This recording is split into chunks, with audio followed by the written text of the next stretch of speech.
Welcome back. Love Boat Project, episode number 85. I am your host, Mike Taylor. With me, as always, my co-host, Mike Robertson. Ahoy, Mike.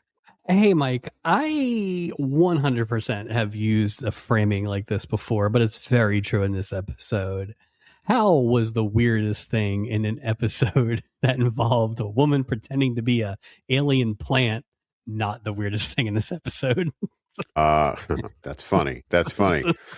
This was, ladies and gentlemen, you are in for a treat on this listen because this, well, an episode that had twists where you didn't need them and twists where they didn't need them. Yeah. So. We're talking about season 4, episode 8, episode 10, if you're counting the two-parters as one. No. Episode 8. Titled Captain's Triangle, Boomerang, and Out of This World. I only wanted to announce two of them. What's Boomerang? What is it? Boomerang's Boomerang? No, I know what it is, but why? Why? Yeah. Is it the prelude to the Eddie Murphy movie? Wasn't Eartha Kitt in that movie too? Yeah, she was. I believe she was. Yeah, that doesn't make any sense. Like now I'm thinking about that title. Really doesn't. Are they just don't want to give you anything because they're M. Night Shyamalan in this storyline? Is that why? How do you not just do ring something? Right? Always ring ahead. Yeah. Something. Marriage. the spouse rings twice. Like something. Something. Yeah. But they're so ham-fisted with their titles, and then they had one that I'm sitting there and I'm like, Boomerang, and I'm trying to do the math on it because it didn't really go. I guess it went back and forth. Maybe if he was Australian, maybe I don't. That's the only way he was Australian. If he was the Australian host of Red Zone channel, right, or To Catch a Predator, or To Catch a Predator, exactly. I think I had him listed as is this the same guy that ruined NFL Red Zone? So. Or pizza delivery. Yeah. It's not even safe to. Original air date, Saturday, December 13th, 1980. Brr. Yeah, Mike, let's get comfy. This What Else Is On may take a minute. Interesting night of television, Mike. We said last week, it's December. I'm starting to feel a little Christmassy, Mike. I don't know about you. I'm feeling the holidays a little bit. We should be. To coin a phrase, tis the season. Tis the season. Yeah. NBC from 8 to 9. Barbara Mandrell and the Mandrell sisters. Special guest. Weird special guest. Ray Stevens, the Crippler?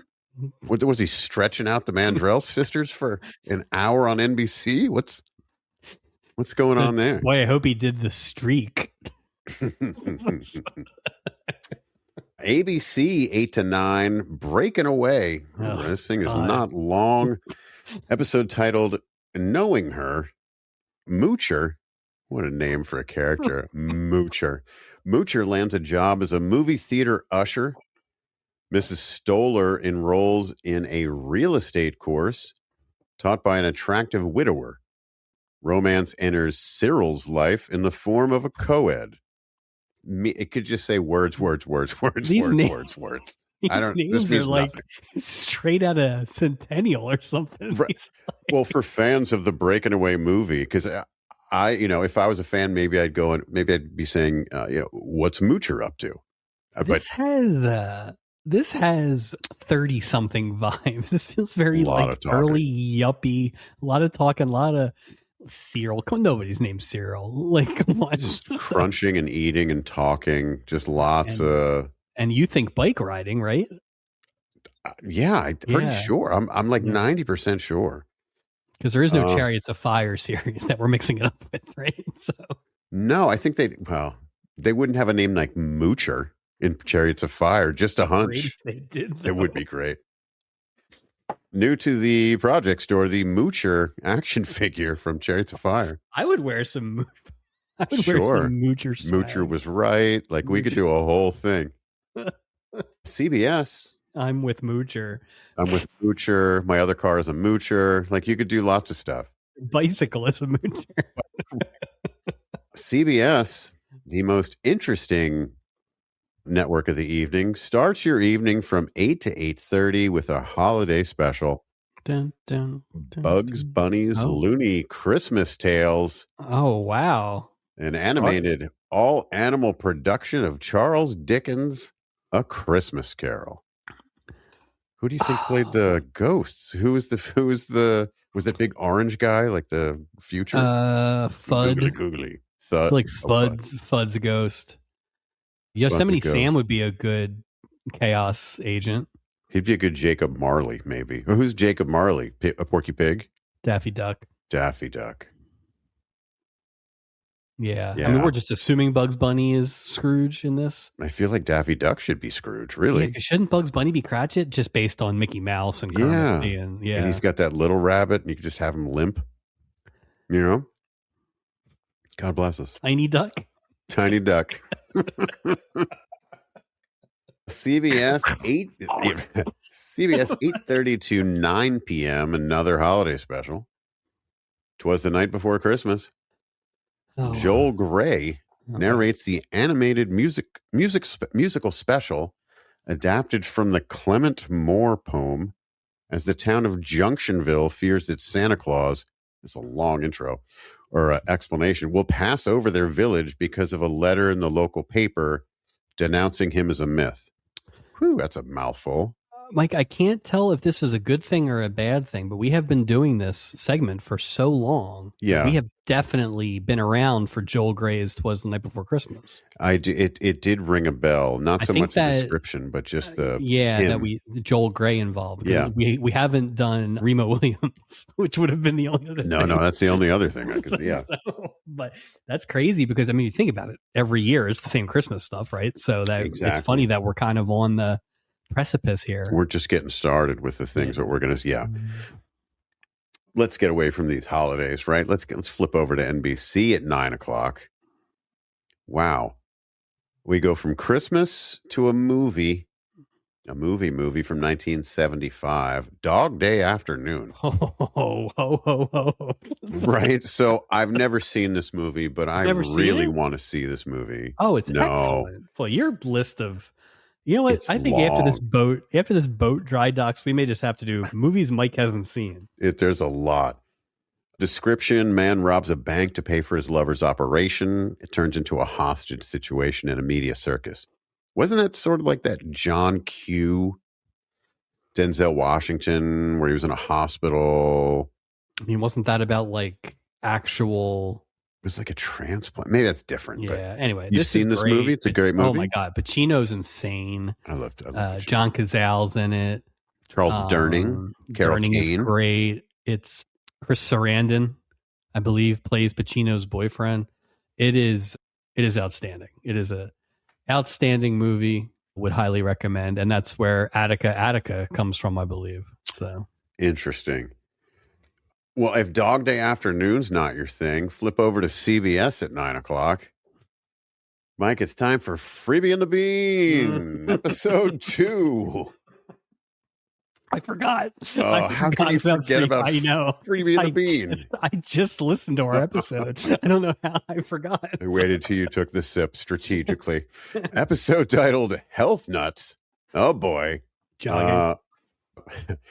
Freebie and the Bean go undercover at a health institute suspected of passing information about its patients to a holdup team. Freebie and the Bean. I thought it'd be funnier if they passed the information on to Connie Stevens from last season or a couple seasons ago. For the next show that's going to replace them. Something. I don't know what. Freebie and the Bean. I feel like the entire Freebie and the Bean catalog is available either on YouTube or like, I don't know, the street. Like you can just walk by and pick it up off the street. It's real easy. It's everywhere. It's free. It's one of those like local papers that are free. It's in the back of a cab. Poor Freebie and the Bean. Why is it? It's not on Amazon? No. Why would it be? You don't even need to be on Amazon. It's they pay free. you. It's in the title. I said before, I don't want to talk about Fantasy Island till we watch the episode we talked about. No risk of that because we get no Fantasy Island tonight. Oh, no. Holiday special on ABC from 10 to 11. The Boons, are they back? No. It's Mr. Perry Como's Christmas in the Holy Land. Oh, Perry Como takes viewers on a musical tour of Jerusalem and Bethlehem. Do you think he gives like 7 minutes of Jerusalem facts in the middle? Oh, he like Gopher did. He's doing a lot of fills, a lot of voiceovers. Yeah. This is Perry Como. Please get the ropes. Just bring in the myrrh. Yeah, we need more myrrh. This is great though. I was a little worried with the strike and the kind of tight timelines that we weren't going to get some Christmas, and so there's 3 right there, and we have next week, which I assume we'll get some more. So interestingly enough, CBS from 10 to 11. Oh, wait, what do they cap the night off with? I'm trying to remember what last week was. Yeah. Secrets of Midland Heights, episode 2. Title of this episode's called Decisions. Oh. Dorothy wants to end her affair with Nathan after her daughter learns of it. Hurry up. Only 7 more episodes left of this show. Oh, that's right. This is the prelude to Lorenzo. Yeah. So that's what else is on. We are going to have to, and I think there's a cast member in tonight's episode that made me think this too. We are going to probably have to expedite our primetime soap opera watching because it's everywhere. It's everybody's in one of these things. So, but tonight we're here to talk about this episode. Let me give you the synopsis, Mike. The captain's ex-girlfriend comes aboard the ship and constantly makes passes at him because she feels neglected by her husband.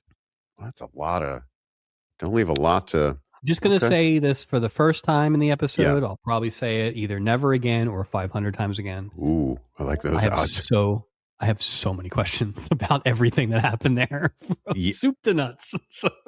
Yeah, they didn't wrap it up in a nice little package like, oh, it all makes sense. Everything's good to go. No. They were like, facts, schmacks. Yeah, there was a lot of...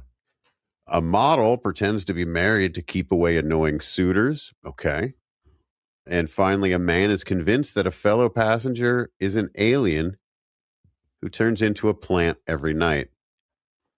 The majority of my hatred will be focused. What are you doing? What is I'm this? Dressed as a plant. Oh, I see what you're doing. So you're going to say that was your least favorite storyline? I'm guessing. Yeah. I am going to posit that was one of the best bad, silly storylines they've ever done. No. How about that? How about that twist? Boy, we'll get into it. This will be an interesting 3-hour episode. So let's shut up, Mike. The final episode of the Love Boat Project. We almost got there. 85. We never did that Fantasy Island. Right. Guest stars this week. I'm not quite sure how I want to hear you pronounce this. All right. First person on my list is Guich Kook. First episode in the Love Boat appeared on an episode of The Chisms. Oh, yeah. Guich Kook. Apparently, this guy's like big Texas guy. I could see that. He even like owned a small town in Texas, but he was always very pro-Texas. Own a town? How does that work? I think if you just buy up all the property, I think it's like when Isaiah Thomas bought all the CBA teams. I think it's like that. Yeah, that makes sense. I had no idea how to pronounce that guy's name. No, it's shot in the Texan, dark. So Miss Sue Ann Langdon, first and only appearance on the Love Boat. She's been in a ton of different shows. Monte Markham, one of my favorite names of a co-star this season. First of 2 appearances on the Love Boat. We'll see him again in season 6. He's been on a bunch of TV shows. The only recurring role he had was on Baywatch. 22 episodes. He played the police chief. Wow, I did not remember that. I didn't either. He apparently went on to quite a career as a producer and director of like documentaries that would air on like the History Channel and stuff and A&E, like legit stuff. And if you listen to his voice, he's got I'm going to narrate a documentary voice. Great voice. Great voice. Pamela Sue Martin, which we talked about as far as these primetime soaps. First and only appearance. She appeared in 88 episodes of Dynasty. Pamela Sue Martin. When it comes to acting, I would say that she is a model. So that is very well put. That cuts right to the bone too. That Barry Van Dyke. Any Diagnosis Murder fans out there? He's the co-star for 181 episodes. First of 4 appearances in the Love Boat. He just seems like a Love Boat guest. The way he looks, the way he was pretty good. He gets it. Yeah, he gets it. I thought he was solid. He was moving it around. He sold that story. You know what's funny? He and the plot and the chemistry, all of it, had a very Larry Wilcox, Catherine Bach. Yeah, I agree with that. Yeah. So he was definitely carrying a lot of the pathos in that one. So, and he was a great companion to Lance. Lance Michaels? Lance Michaels is a card. I like that you had the most overacting actor and the most underacting actress of all time. Yeah. It is good. Helen Reddy, first and only appearance. Woman, hear me roar. During the 70s, she had 15 top 10 songs. 8 of them reached number 1 in the adult contemporary genre. Is she a big star, Mike? I know the name, but I don't know why I know the name. So I Am Woman, Hear Me Roar, I think is her. But she was like that. But then she did try and make an acting career. I think she's the nun in the airport movie that they then took off in Airplane. Oh, yeah. I remember we talked about that movie. I thought she was pretty good. And depending on how you count like Sonny Bono, I would say she was one of the best musician acting performances we've had. She was better than Tennille, that's for sure. I mean, those plants he had was better than Tennille. Right. That's funny. And finally, we get one half of the Smothers Brothers. We get Tom Smothers. First of 2 appearances in the Love Boat. Interesting fact, he was the older of the Smothers Brothers, and he was a good friend of John Lennon's. He played guitar on the live Give Peace a Chance recording that was later released. And I believe it was a Tommy Smothers. Was it a Smothers Brothers concert that Lennon got in that fight with Pam Grier at the Troubadour? Yeah, that's right. That's right. I know already that you did not like that storyline, but he did his job. He was wildly subdued that entire thing to the point where I thought he was going to explode at the end and never did. It was just very it was very buttoned up, subdued performance by Tommy Smothers. Not a yo-yo to be found. No, it was very un-Tom Smothers like. He didn't play the dumb. He does that whole. He's so good at it too. But I thought him and Gopher had some good banter. I thought so. I thought so. I think they would have been great if solving a mystery together. Right. That same level of Well, they were trying to solve a mystery, Mike, the mystery of the universe. Boy, oh boy. I think he also stole businessman number 1's sunglasses. He might have. That's a good point. That's a good point. Anything else before we get on this boat, sir? Just how excited I am to talk about my favorite bad storyline. In all seriousness, I've been trying to get this in the last few weeks and it hasn't quite fit on the rewatch, but I do think this is one of those, it's all bad and it really just depends on how you want to slice it. Sure.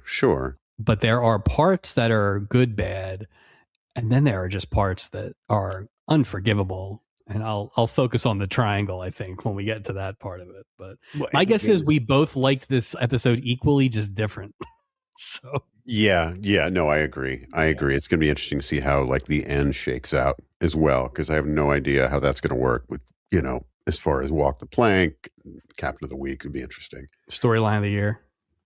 Oh no! You can put your pencils down. Brother, it is thin out there. Have you seen the list? I look at the list every week, and I'm like, yeah, you picked the wrong year to do that way. Yeah, it's terrible to be live updating the stubby nominees. There's just nothing. I don't even need a pen. We begin in the lobby A woman wearing a yellow dress and holding a rabbit ear antenna. I used to have one of those on my old TV back in the day. She walks up to Gopher and asks him where the cabin is located. In a whisper, she's asking this. Gopher gives her directions, also in a whisper. He says, "Why are we whispering?" She says, "Was I? Didn't notice." Isaac walks up, asks, "Why are you holding an antenna?" Then he says, "There's no television aboard the ship." Doesn't Stuping have a TV in his office? Am I wrong in remembering? So he had How do you not have a TV on the ship? He had a TV in that first incarnation of his office. Yeah. But I don't know that it made it. Next time we're in there, we'll have to take a look, but I don't know if the TV's still in there or not. Well, but we argued at the time that he would watch it while they were in port. Yeah. So, well, also too, maybe they removed the TV and he put like a bar in his office, which was alarming to see in this episode. Like, what are you doing, man? Playing with fire. We'll get there. He was playing with a lot of fire. You missed dinner. So much fire. So you're not tuna sandwiches, missed milk. Come on. She replies, "It's not for television, it's for her," and walks away. So begins a terrible storyline. Okay. A man in glasses sees all this happen, walks up to Gopher, asks if they saw that. Eleanor Green, "Did you notice anything peculiar about her?" Gopher just said she was whispering. The man says she's a librarian. Isaac asks about the antenna. This man in glasses says she's an alien from another planet. Walks away. He does it kind of like Joe Friday, too. He does it like he's working for like Men in Black before Men in Black was the thing. Galaxy Defenders. Isaac and Gopher look very confused. As does Mike Taylor in his home. Just what is happening here? A woman wearing pink enters the boat. She walks up to Julie and Doc. I'm sorry. She walks up to Julie and Doc rushes over. I'm sorry.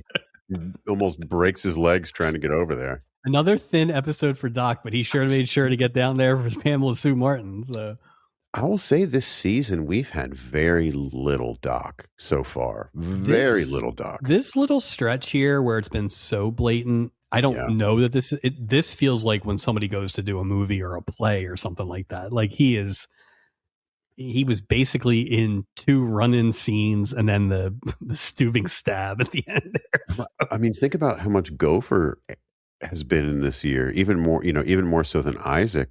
They had the horse thing. Yeah. I think it's been a Gopher heavy season. And Julie. And I do like how they use Vicky this episode too. She's great for one line. Sparingly. Sparingly. Sparingly. Wonderful. No offense. But I think a little goes a long way. I just like it when she's comedy and true to the character, but when they make her dumb or I don't like that. Like earnest, that's no fun. Nobody wants that. No. Woman, so the doc says, "My cabin is adjacent to my office. You can't miss it." And she says, "I hope I won't have to bother you, doctor," and vice versa. Boom. Roasted. I don't have to bother you, or vice versa. But I think why? Well, I'll ask that question in a minute. The passenger starts to introduce herself, but Julie interrupts. Says she's seen her face on magazine covers all over the world. Julie says, "Miss Dayton, right?" And the passenger says, "Mrs." Yeah. She asked if Mr. Dayton will be joining her. Why would you even ask that question? I wonder. Are you just being a nosy? Julie has accidentally stepped into that question a few times. That's what happened with Jimmy Walker's Ghost. Right. But weird. I think she's asking to assess competition on this week's boat. Also, her name is... Yeah. When she held the one ring to rule them all. Good Lord. She's like, Christ almighty, I caught these bouquets. Now I got a ring. Somebody just hands it to me. Yeah, but not the person she wanted to hand a ring to. Nope. Pretty unfair that this woman who is pretending to be married is named Dayton, because she ain't going to be Dayton if she's married, but she's trying to be Dayton.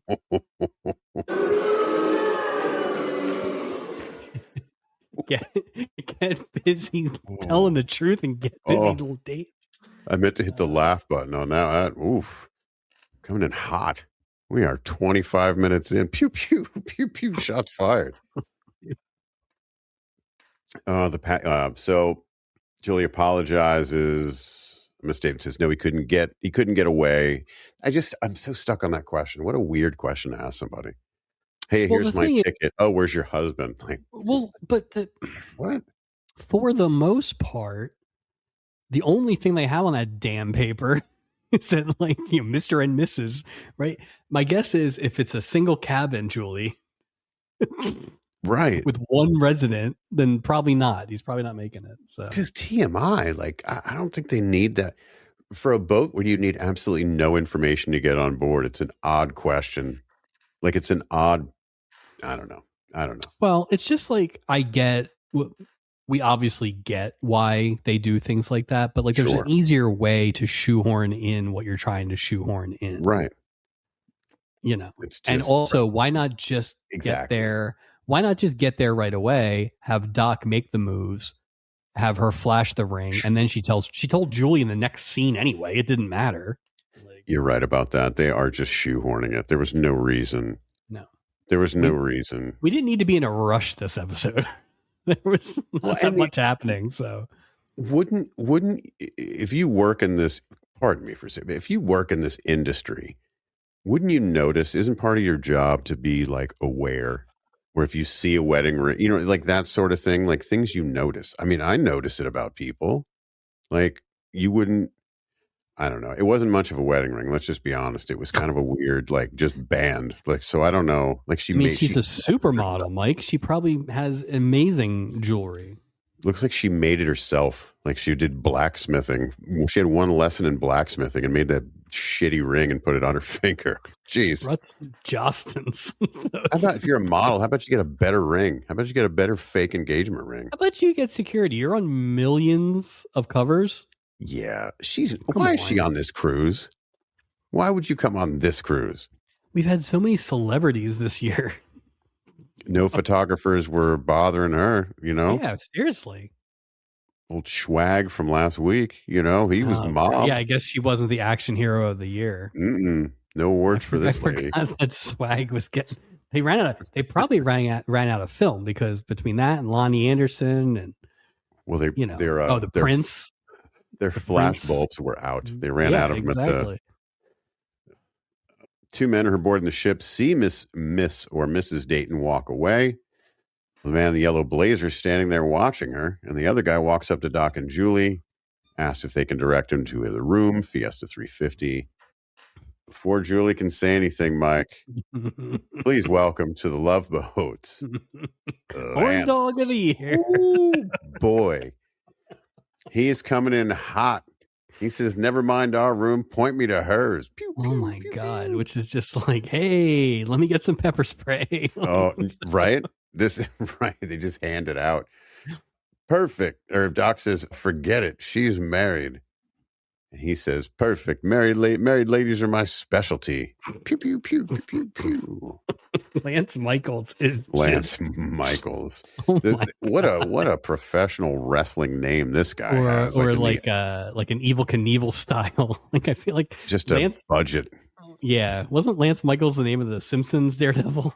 I think maybe Lance Michaels or Lance Michaels Sports Machine. What's that one? What the George Michaels? That's Bud Pomeroy Sports Machine. Yeah. So I love this guy. Oh yeah. You and him, peas in a pod. You too. Oh, I would just be walking around with my eyes and my ears closed. Just no, don't. Lance, no. No, please don't. The guy who isn't Lance says, come on, Lance, cool it. And they walk to their cabin. We cut to Steuben and Vicky welcoming passengers aboard. Hello, Steuben. Hello, Vicky. And we hear, hey, sailor, this is quite a boat. Coming from a male passenger. And Steuben turns and says, Brad, Monica. So weird. Monica gives Steuben a big hug. Brad, a little handshake thing. Brad's asking how he's doing. Steuben says that Brad, he thinks he married a witch because she doesn't age. See, he did this to himself here. Like, settle down there, Meryl. Stubing introduces Vicky to Captain Wells and his wife, Brad. Captain Brad Wells says, "So you've been taking good care of my ship. Boy, I want a prequel episode here to find out what is this when he had the ship taken away because he was drinking? Like, when did he know Stubing? Like, what? I will be introducing a lot of math in this trial this week, but we know Stubing celebrated his 5-year anniversary 2 years ago, so he's had the boat for 7 years. How old a man do you think Captain Brad Wells is that he's given up his ship?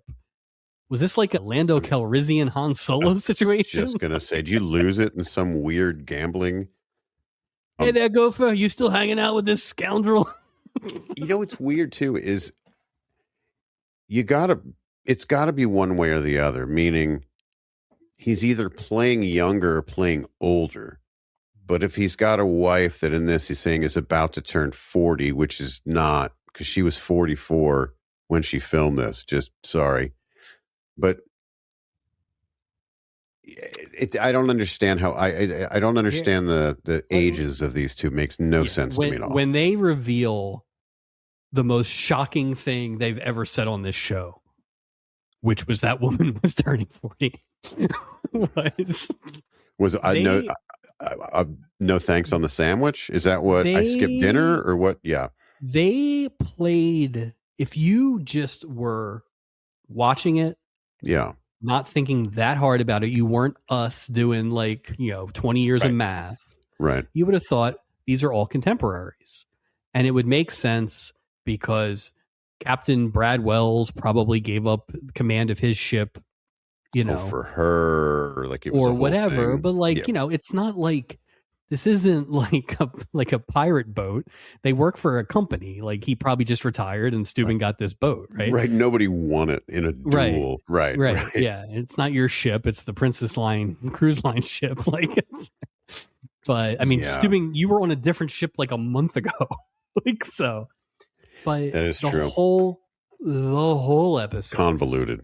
Everything that you say from now until the point where he says that she's about to celebrate her 40th birthday just skews as these are three people in their late 50s to early 60s that had some weird menage a trois on the back of a boat somewhere. Right. Like something that they will never talk about. Yeah, right. I asked my wife, who was in the room for the rewatch, the age of the couple. And I will reveal that when we get to the scene that I asked her. Okay. Coming Fair up. enough. There's a tease. Oof. So I've already written that down. Something to look forward to right there. Stubing says, the same way you've been taking care of my girl. It's going, you're just dipping. Don't triple dip the fries in community ketchup. Like he's already going to that well. This is the third comment he's already made in 2 minutes. In 1 minute. Even if all three of you are cool about whatever happened in the old days, you don't bring that up like he's that. Right egging away. it on. Yeah, he's egging it on. You coxman, Meryl. Whole thing. This whole, and you know what? Maybe she wasn't feeling this way, but now she might be, based on these two comments from the right person. Yeah, this desperate bastard. Stubing tells Monica that she should have married Stubing and let Brad keep the ship. Again, and Monica says, he asked me, you didn't. Shit got a little serious too. And she said that, I was like, ooh, it got a little quiet on the ship. Everyone stopped talking. Brad goes to leave and Monica lays this crazy smooch on Stubing right in front of Vicky. Sorry I didn't ask you, Monica. I was either married or having an affair or impregnating someone. Stacey was with Stacey Skarsgård. Right. And that toodaloo at the end. Toodaloo. Vicky says, she sure is a friendly lady. There's toodaloo? Toodaloo. Go up a couple octaves too. Let them know what's up. Toodaloo. Toodaloo right into the boat horn for the other show. Oh, I like that. Or like a toodaloo sounded like a Mrs. Doubtfire kind of. Toodaloo. Yeah, toodaloo. Like that. Burn. This woman was as old as Mrs. Doubtfire. She was as old as Mrs. Doubtfire. We hear the boat horn and we get a ticker tape scene. No Jerry Stiller, unfortunately. One can hope. Isaac's at the poolside bar and I almost said Gilligan, and Gopher's sitting with him. and he's sitting with the man who thinks Eleanor Green is an alien. They have not introduced this gentleman, and I am a stickler for these details. Like, I'm not going to call you by name. And another interesting thing is this character's name was wrong again on IMDb. Oh no! So I just used my ears this time. Oh boy, those are your best feature. Well, we'll see how that goes because only one is somewhat working. So we'll see what happens. One of them's just cosmetic. It was Tommy Smothers. Yeah, his name was Aaron Burr. Exactly. Gopher says, "You really expect us to believe that Eleanor's from outer space?" Passenger explains that he was skeptical at first, but he's been watching her, and there's no doubt about it. I'll get to mine in a minute here. She's from the planet Remulac. And Romulites are strict vegetarians. Herbs and flowers only. Tulip tartar. He says, just watch her and maybe you'll change your mind. Enter Eleanor. Antenna in hand. Says, good morning. We find out this male passenger's name when he says hi to Eleanor. And he says, remember me? Morton Fowler. The library. They had his name as Martin on IMDb. Well, that's close. That's shame close, on at you. least. It's 3 weeks in a row. I feel like they're just making sure I'm paying attention. Eleanor says, oh, Morton, oh, yes. And orders a Gardenia Delight from Isaac. Like, I've been waiting for this moment for years. I can't wait to talk about this drink. I feel like maybe like 15 years well I've been waiting. This doesn't bode well for the drink. It is gin, tonic water, and Midori. Oh. Finally, a Midori drink other than that drink that Tanya made with which we picked 5 alcohols, and that was how this is a Midori based drink. Ugh. Often called a garden delight. Oh. It didn't look good either. Eleanor tells Morton that it's nice to see him again. She walks away. Gopher says she seems like an average girl. Isaac says, who carries an antenna? Here's that next Mrs. Dayton scene, as you mentioned. Julie walks up. Mrs. Dayton, this place really swings, doesn't it? It does swing, baby. You bet your bippy it does. No kidding. What? It's the Love Boat. Like, I don't want to say it, but like, why would you came here for rest? She didn't come here for rest. That's not true. That's not true. Why did she come here? She was doing like a mango. Like, I don't want attention. Yes, I do. You know, like she's being ridiculous. Julie says it sure does. I bet you she stayed out of the gift shop though, with her face on all those those magazine covers. Oh, she had Julie buy every issue, just like those, and hide them all. Yeah, that would have been interesting. It's funny how like nobody approached her or nobody recognized her from any of those things except for Julie. Yeah, because even the Gooch or whatever the hell like his name was. Lance Guchenheim didn't even know. So I don't know. Julie says, shame your husband couldn't join you. Mrs. Dayton says, can you keep a secret? I'm not really married. I just wear this shitty ring because I don't want to be bothered. The shitty part, that's me. I added that. She didn't really. So it is a crappy ring. Does cool way to cool off a loser. Yeah. Does Julie turn up the heat on Mrs. Dayton to find out where Mr. Dayton is? Because she's thinking, okay, any guy that gets this girl is high cotton. And then Julie McCoy is going to sink her teeth right into him. Or she kind of wants to know where she stands in the food chain. Like if she feels like she's the equivalent of Mrs. Dayton, she kind of wants to know, well, what kind of, right, like, what's her husband like? They never ever give Julie like competitive with that. Anytime there's an attractive person, she immediately is like, oh, you're beautiful. And then Julie just slinks away. And it's like, there are definitely times where Julie wins that battle. I agree. Believe in yourself, Julie. I believe in you. But again, she's putting the guest first. That is true. Yeah, and you know what it is? She didn't want. Maybe she hooked up with Lance Michaels. Multiple he is an times. Alpha. I mean, he is an alpha. So. Come on, this isn't the first time he's been on this cruise. There's no way. Oh no, no, he's like rooming with Joe Namath, and and all that. Lyle He's popping Wagner, vitamins, everything. He's just, they all room together. It's great. From the Nobody brings a shirt. Julie says, what if you meet someone interesting and Miss Dayton says, I don't want to meet anyone. I came on board for a rest. My note says, you should have booked a cruise on the rest boat, dummy. Like, Julie wishes. Get a Serta. Right. Like, just how about the nap cruise? Like, what are you doing? It's the Love Boat. Like, a couch. How about stay in your cabin if you want rest? Well, that'd be stupid to pay all this money that you pay for the Love Boat. That's true. Week. Just stay, right. It was expensive, Mike. There was a model and a librarian and a person who goes to the library. $36. And the guy who used to run the boat. It's varying. What do we have, a sliding scale based on your income? We never even found out what the Gooch or Scott Hansen. Well, I guess we know it's 7 Scott hours Hansen. of uninterrupted football every Sunday. So. Oh, that's so funny. Eleanor's setting up her antenna at poolside. At a poolside table. She waits for her gardenia delight. Morton, Vicky, Isaac can go for a watching. Morton says, see that? And we watched Eleanor put the other end of the antenna around her wrist. Morton says, that device is a solar collector. Eleanor is absorbing all of the sun's rays. Or wouldn't suntan lotion be easier? She needs the sun because she spends half of her life as a plant. Isaac. Here you go. Sorry. All right, back to the She's a plant. See, I told you there was a perfectly logical explanation. Gopher challenges Morton by saying if they spend half their life as a plant and all they eat is vegetables, are they cannibals? Which I thought was a fair question. That is true. Hood off. Yeah. I mean, we've already had the cannibal. Then she would have had Kuru, the cannibal's disease.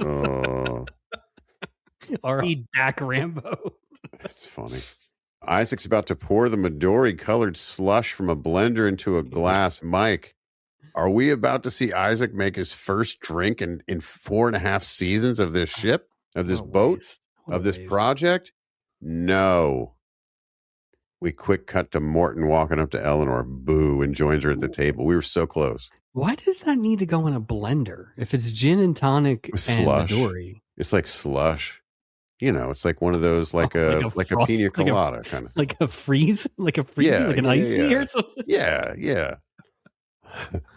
Like a frozen buzzball. I love going to I loved to go into 7-Eleven as a kid and getting me a nice gardenia slushy Slurpee.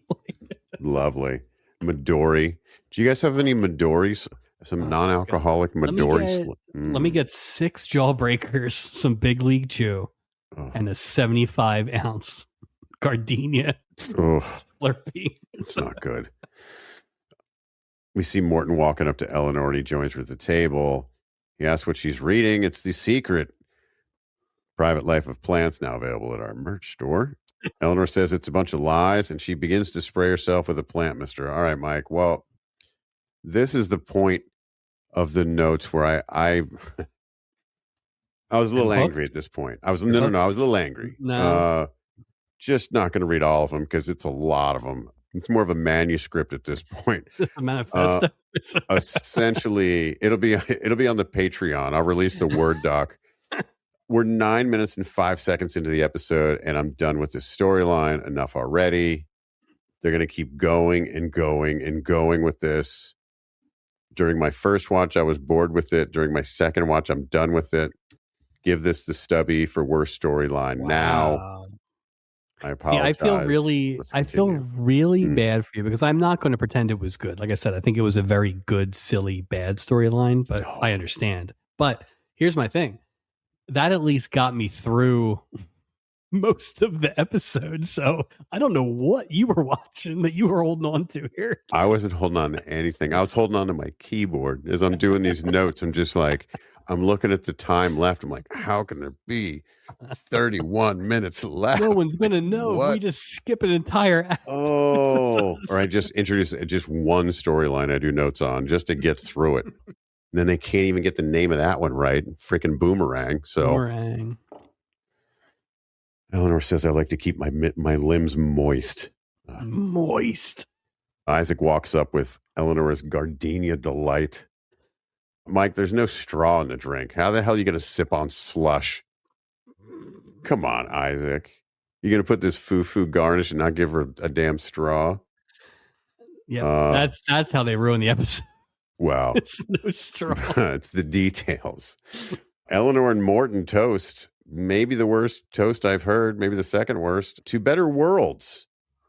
That's like a stupid. I mean, toast. It's better than one of those old shitty toast. Remember that? Sea shanty. They're two good friends and better people that are two left hands. Shanty that what says, talking about?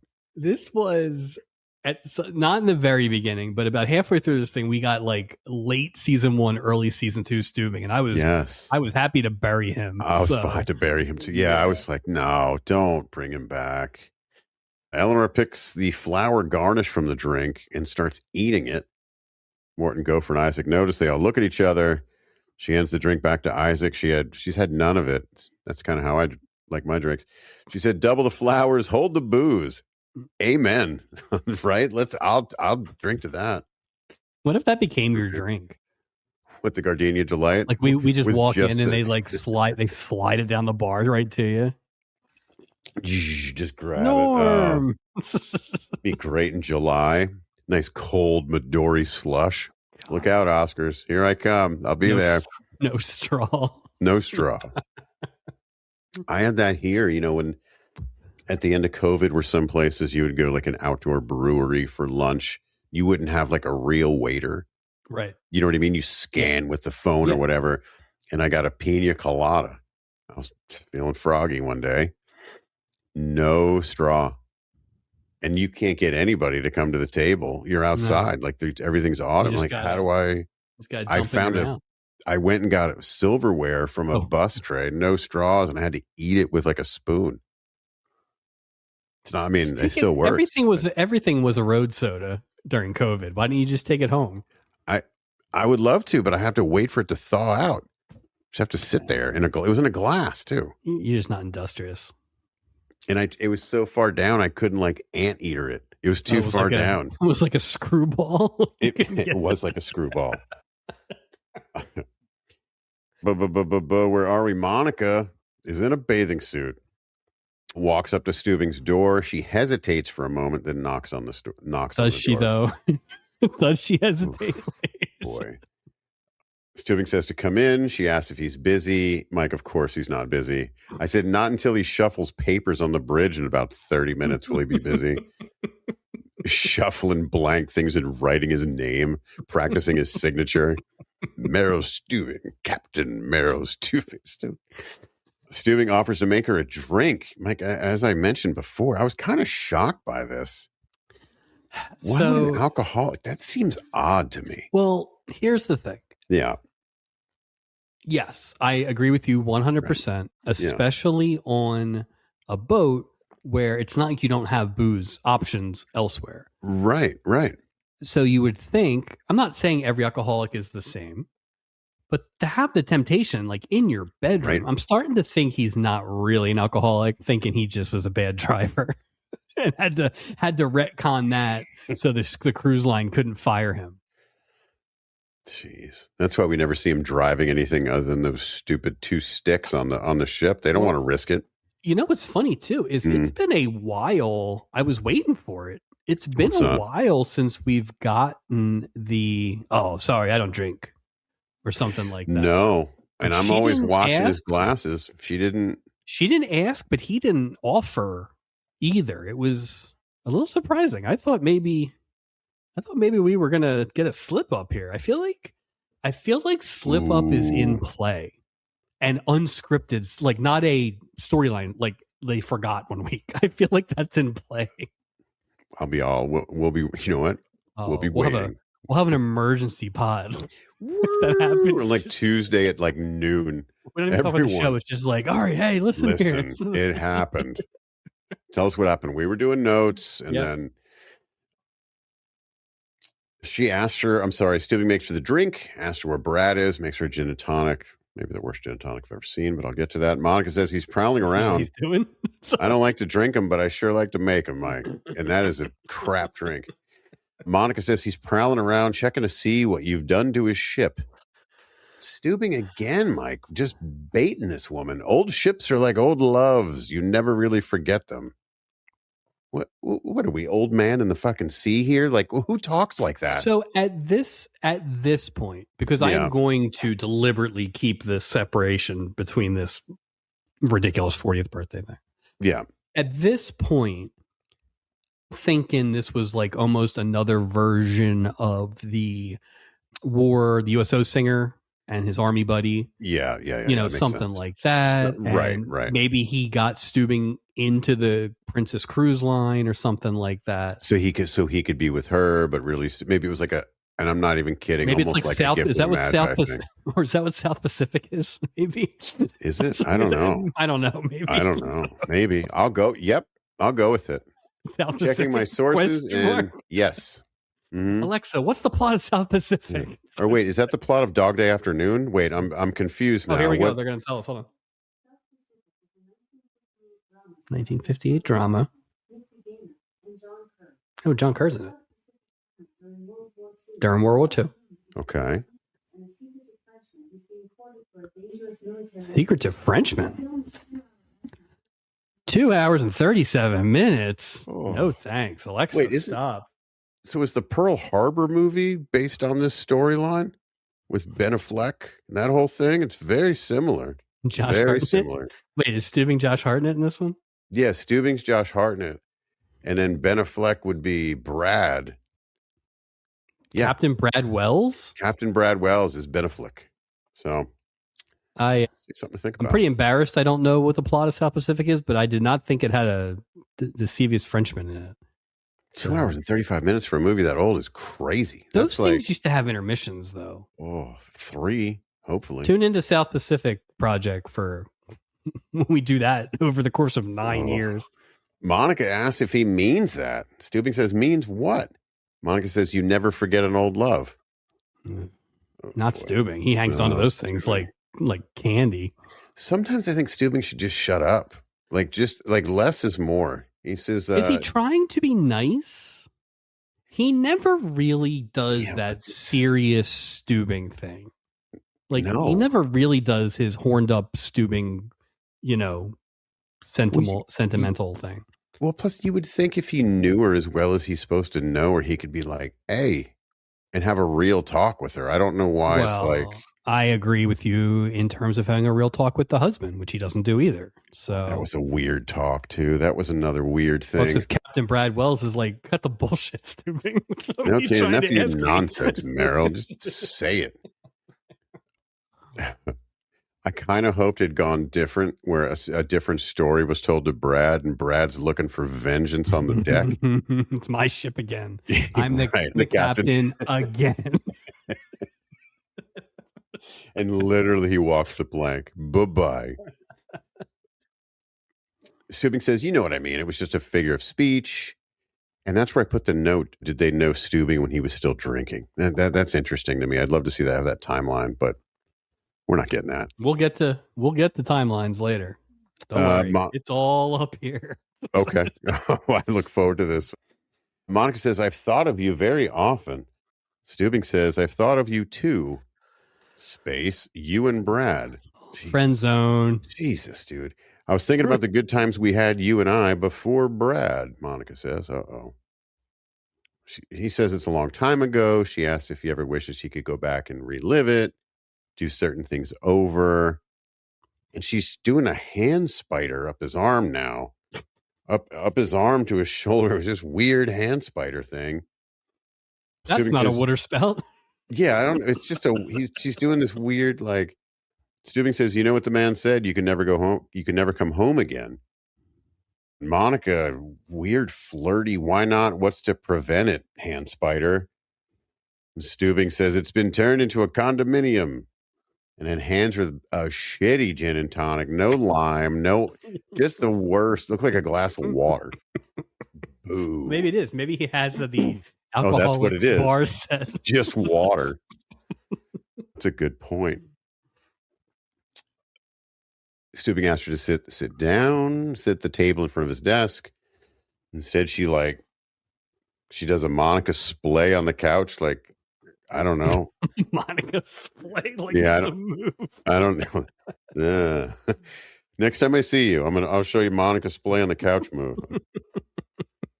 Stubing grabs a chair and moves it by the couch, and Monica says, "I'm embarrassing you, aren't I?" Yes. Yeah, no kidding. She says they had something special and they let it slip away. Then she says it's not too late, Meryl.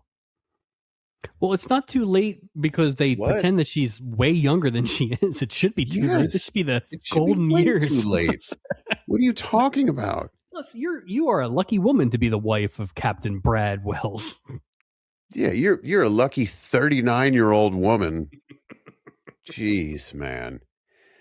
Stubing jumps out of his chair. Monica tells him not to say anything, but to think about what used to be, because it can be that way again. She gives him our sign off of toodaloo, toodaloo, and leaves the office. That was maybe my best toodaloo of this episode, by the way. You'll have a chance. You'll have other chances. And as I'm sitting here, look, I'm famously girl dumb, but Mike, this seems very crystal clear to me. There's no, not that Stubing's misinterpreting it, but why isn't he just putting the kibosh on it right now? No, I agree. I mean, especially you're friends with Brad, right? What do you this is just everybody's. Brad's not doing anything wrong. Stubing's kind of being a puss about it. Monica's obviously off the reservation. Somebody got the birth certificates wrong. Some or two of the numbers wrong, or one of the numbers wrong. Something. I mean, was that a 19 or an 18? No. Wow. Stubing almost looks directly into the camera and says, "Oh boy." And I was convinced that this would be where the first commercial break was. Oh, it was such a first commercial break. Yeah. But no, this was another long. This was almost right at the 15-minute mark. Haven't we decided that when they're really not that good, they don't let you go to commercial because they know people will get up to change the channel? We have to give them something to come back for other than that. Yeah. Or just wear them down. Well, the strategy here was, wait a minute, we'll get him with Lance. Because we don't go to commercial, but we go to Lance in a Hawaiian shirt. Hold on, put that remote that doesn't exist down. Right. Here comes the gooch. Lance shows up and says, "Don't panic, girls. Dinner's about to be served," as he unbuttons his shirt. I love this guy. His friend says that Lance should come out of his shell. If you're a fan of Diagnosis Murder, that's the Diagnosis Murder guy. Lance I think you say that was the Diagnosis Murder catchphase. Well, that's funny. You should come out of your shell. He said that to Dick Van Dyke. Dick Van Dyke was like, "Don't put anything in your ear unless it other than your elbow." Is what he used to say. Oh, it's a jolly holiday with you. I just watched that. It's so funny you did that. What a talented guy. Sorry, what a Dick great Van movie. Dyke is. It's great. Movie. And the dancing and the whole amazing. The songs are bangers. Dick Van Dyke plays 3 characters, I think, at some point. Do we get Dick Van Dyke on this boat? I initially was going to say no, but I guess there's a world where one of those 2-part travel thing season openers in like 1984, Dick Van Dyke decides, let me go to Paraguay or whatever, so. Do we get Jerry Van Dyke? No, I don't think Coach is on, and I don't know what Jerry Van Dyke did before. I don't know what he did before that. Yeah, so. Lance sees Miss Dayton sitting alone, tells his friend that the old professor's about to go to work, and he hands his friend a pencil and tells him he might want to take notes. Do you think Lance brought the pencil with him specifically for that bit? It wasn't even sharpened, I don't even think. It was just a... Why would Lance have or need a pencil? He works for the Scantron company, so he always has pencils. Oh, you know what it probably was? He was going to keep score. That's what it is. It's Lance Scantron. Yeah. Sure. He tells his friend, "If I'm not back in a week, call the police." Here we go. Lance shooting his shot. And walks up to Miss Dayton, picks up a magazine that was by the chair, a newspaper or something. He says, "Here, let me get that for you. Looks awfully heavy for a little girl like you." Women love that, by the way. Oh, yeah. Call him a little girl. That's nice. Yeah. She says, thanks, I think I can manage. He says, it gets close. And he says, no trouble. Part of the service. What else can I do for you? She says, go away. Lance isn't going anywhere. And she says, do you want me to scream? And Lance walks away.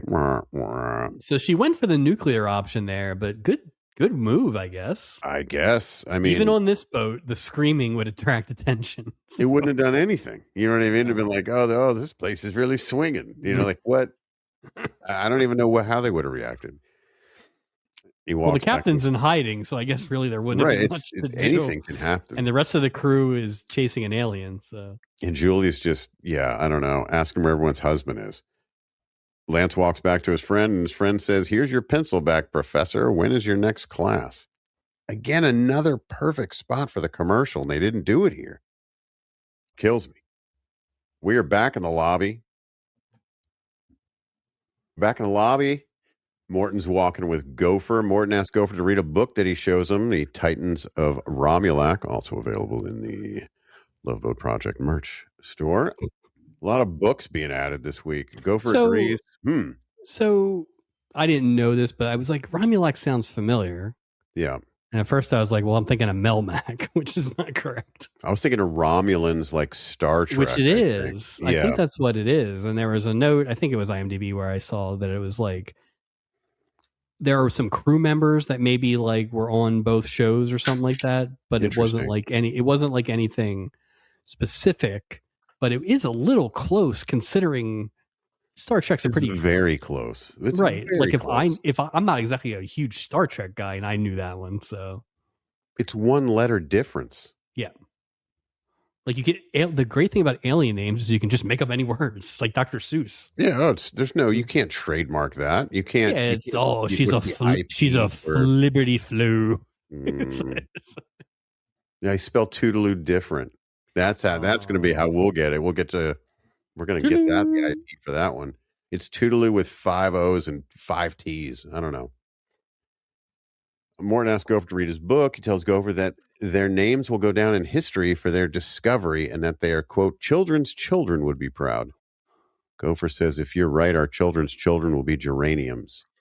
This storyline's not getting any better for me. I feel like there was a flub because he said if we're lying, and then he said all these things. I think somebody got something mixed up and they just kept it. They were like, They were like, considering the story, like, screw it. Let's just we cut to Monica knocking, on Stubing's door again. We see him hiding from her in the hallway. She leaves. He looks relieved. And we go to our first commercial break, Mike. Thank goodness. They really jammed a lot. And it hit me. This alien thing would have been a great storyline for this co-star to be on the Muppet Show, that she's an alien. I'm like, this is a perfect Muppet Show storyline. I believe she was on the Muppet Show. I think she was too. I think I've seen her. We actually, fun fact, this isn't a very good episode, so we can talk about other stuff. So sure. We recently got back into the Muppet Show. We had kind of taken a break to move on to Sesame Street and other stuff. But the 3 episodes that we watched yesterday, because our little buddy was under the weather. Yeah. Luke Skywalker. That's my favorite. When it's Mark Hamill, which Chewbacca's in it. Well, watching it now, you're like, oh, of course, Mark Hamill, multi-talented voice guy, dancer, singer, all that stuff. But back then, that must have blown people's brains. Yeah. Then Christopher Reeve, excellent. It makes me sad. Yeah. Excellent comedy chops. He was so charming. Like, he was just talented, man. That guy could act. But also totally understand the Patrick Wayne thing. Yeah. They are so similar. It is wild how similar those two felt. And then one of your favorites, Linda Carter. And she was also great. And she sang a couple songs. Really? I didn't know she. Well, I think we had a variety show thing with her, and we were like, what does she do? She sang. She sang the Rubber Band Man. That's pretty awesome. Big Linda thumbs Carter. Up. Do we get Linda Carter on this ship? I think it's possible. Once the invisible plane goes down, you got to do something. So. We're back from break. We see Eleanor eating steak in her cabin. What? But I thought she hears a knock on her door and she says, come in. So she's not really trying to hide the fact she's eating steak, Mike. Can we like? That's a good point. What if it had been Morton? That's what I thought. Yeah, she didn't ask. Although I will say Morton's Steakhouse. Not a sponsor, but delish. She says it's Isaac with a bottle of wine for Eleanor, and again, we'll be here all night, but I just think it's a weird thing for your head bartender to be delivering bottles of wine to passengers' rooms. How much is the Pomona library system paying their librarians? No kidding. Steak and drinking. He's got money for that kind of Cabernet. What are you, Eleanor? What are you doing? He's shocked to see her eating steak. She asked if she should be ordering the chicken, but she knows she's playing this game. So this whole thing is. I think she was looking for somebody to tell. Maybe. Isaac says, Morton said that you were a vegetarian. Isaac says, he said you were from outer space. Isn't that the silliest thing you've ever heard? She said, no, not at all. I worked very hard to make him believe it. Although I just told her to come in my cabin, even though I know that's not him. Anyway, she explained that for months she did everything she could to get Morton's attention, but he never noticed her. Okay. Yeah, that makes... I mean, to be fair... It's okay. If I was going to the library, I don't know that I would expect someone to be making moves on me. No, not the library. Yeah. No. That's where books make out. Right. That I don't even where you make a copy. You go find microfiche. Isaac says, well, you got him hooked. He thinks you turn into a plant at night. Eleanor points to 2 bunches of gift shop flowers. You could tell. I got these in case he wanted. I see what you're doing. Meet my family members. She asks Isaac not to say anything. And Isaac says, don't worry. Who'd believe me anyway? Wait, who'd believe him that he said she... Okay. Who'd believe that the gift shop had tiny plants like that? There's a lot of plants. And I never... Why can't you water the plants where they are? Why does she keep taking a plant in the bath? Why does she... Is that what you do with a plant? Brother, you're asking the wrong guy. You're wearing forest green, sir. I'm just saying... I am not a plant guy, so I really don't know. Monica and Brad are arriving for dinner. Camera cuts to Miss Dayton sitting alone and looking at the menu. The most single thing you can do.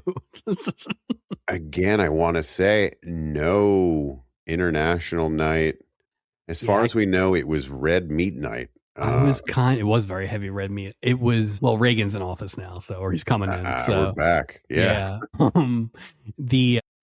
There was enough kind of filler that I was like, ooh, we're going to get a flag. We're going to get a theme. But no, alas, no. Nothing. Although there was something weird with that.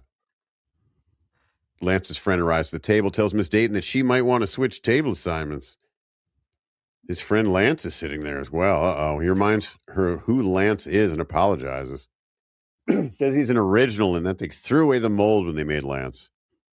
Miss Dayton says, too bad. They should have kept the mold and thrown away Lance. They should have kept the mold and thrown away.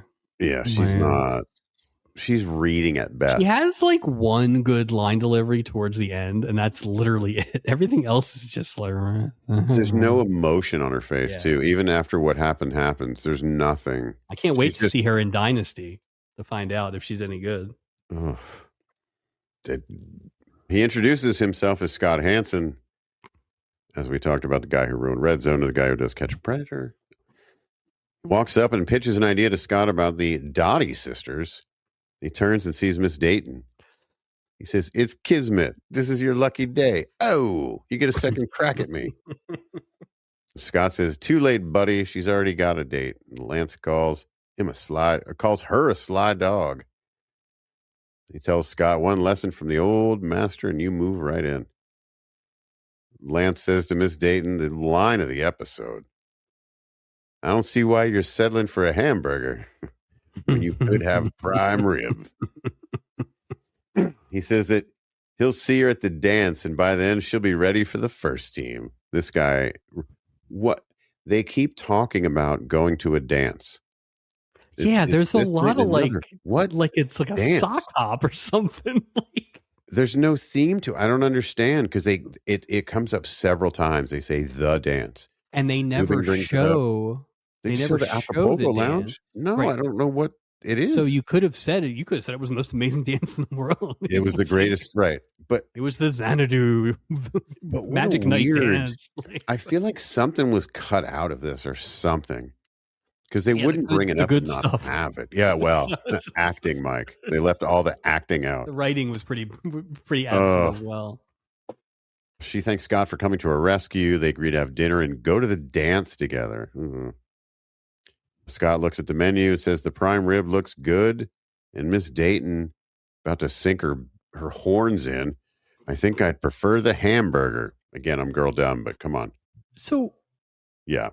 We can put a pin in it for later conversation. Please. But like, what is Scott Hansen doing? Is he white knighting? Is he literally just trying to get away from Lance Michaels? He didn't seem to be that dug in on what he said he was dug in on later in the episode. So I think maybe he was just on this boat. Maybe he didn't want to like be Lance or be Lance's sidekick. Maybe he had every intention of just like relaxing on the ship, and then it just sort of spiraled. Yeah. I don't know. I mean, I don't know. It really took a turn. It really took a turn for Scott Hansen. A real turn for Scott Hansen. Jeez. The irony. The tables have turned on Scott Hansen. No kidding. Looks like you're in the red zone now, pal. You know? Looks like this is the witching hour. We see Eleanor in her cabin. She's moving plants around to water them. It's a weird scene, my friend. Gopher and Morton are walking on deck together. Morton says, this is Eleanor's room right here. What? And they look through the window in Eleanor's cabin. Before I say what they saw, what is happening? Who's got a cabin with a window in like a common hallway? That doesn't, because wouldn't the hallway be full of windows in that case? But they're not.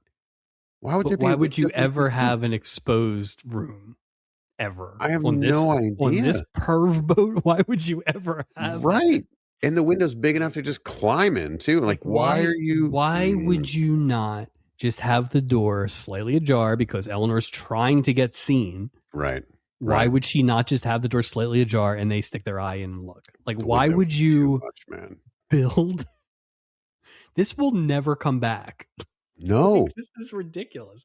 The only window like this we've ever seen was on the outside, but it was when they were trying to scam Wendell Sneed. Or when she was through the clothes out the window. Well, that was a porthole, yeah. But I mean, same sort of external facing. Yeah.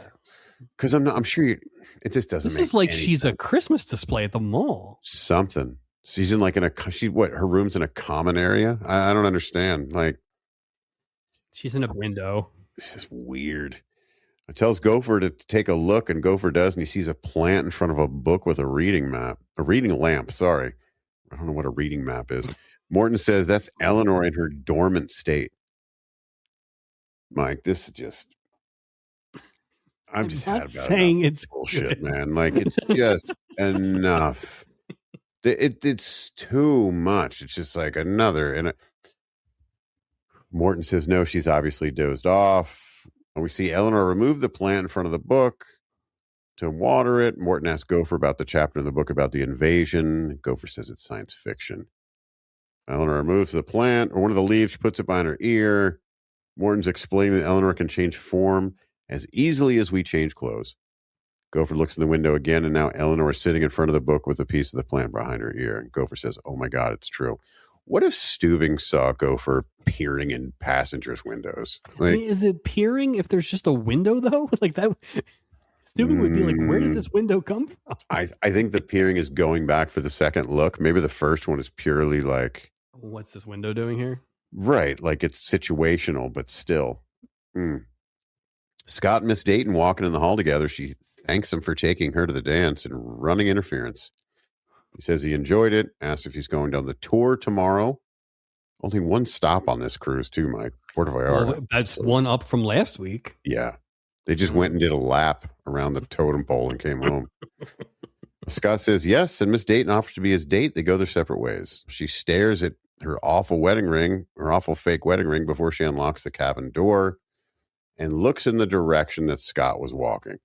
She's not looking to relax. She's not looking to rest. I She's just getting want it for rest, the Mike. record. Pirates Cove, Mike.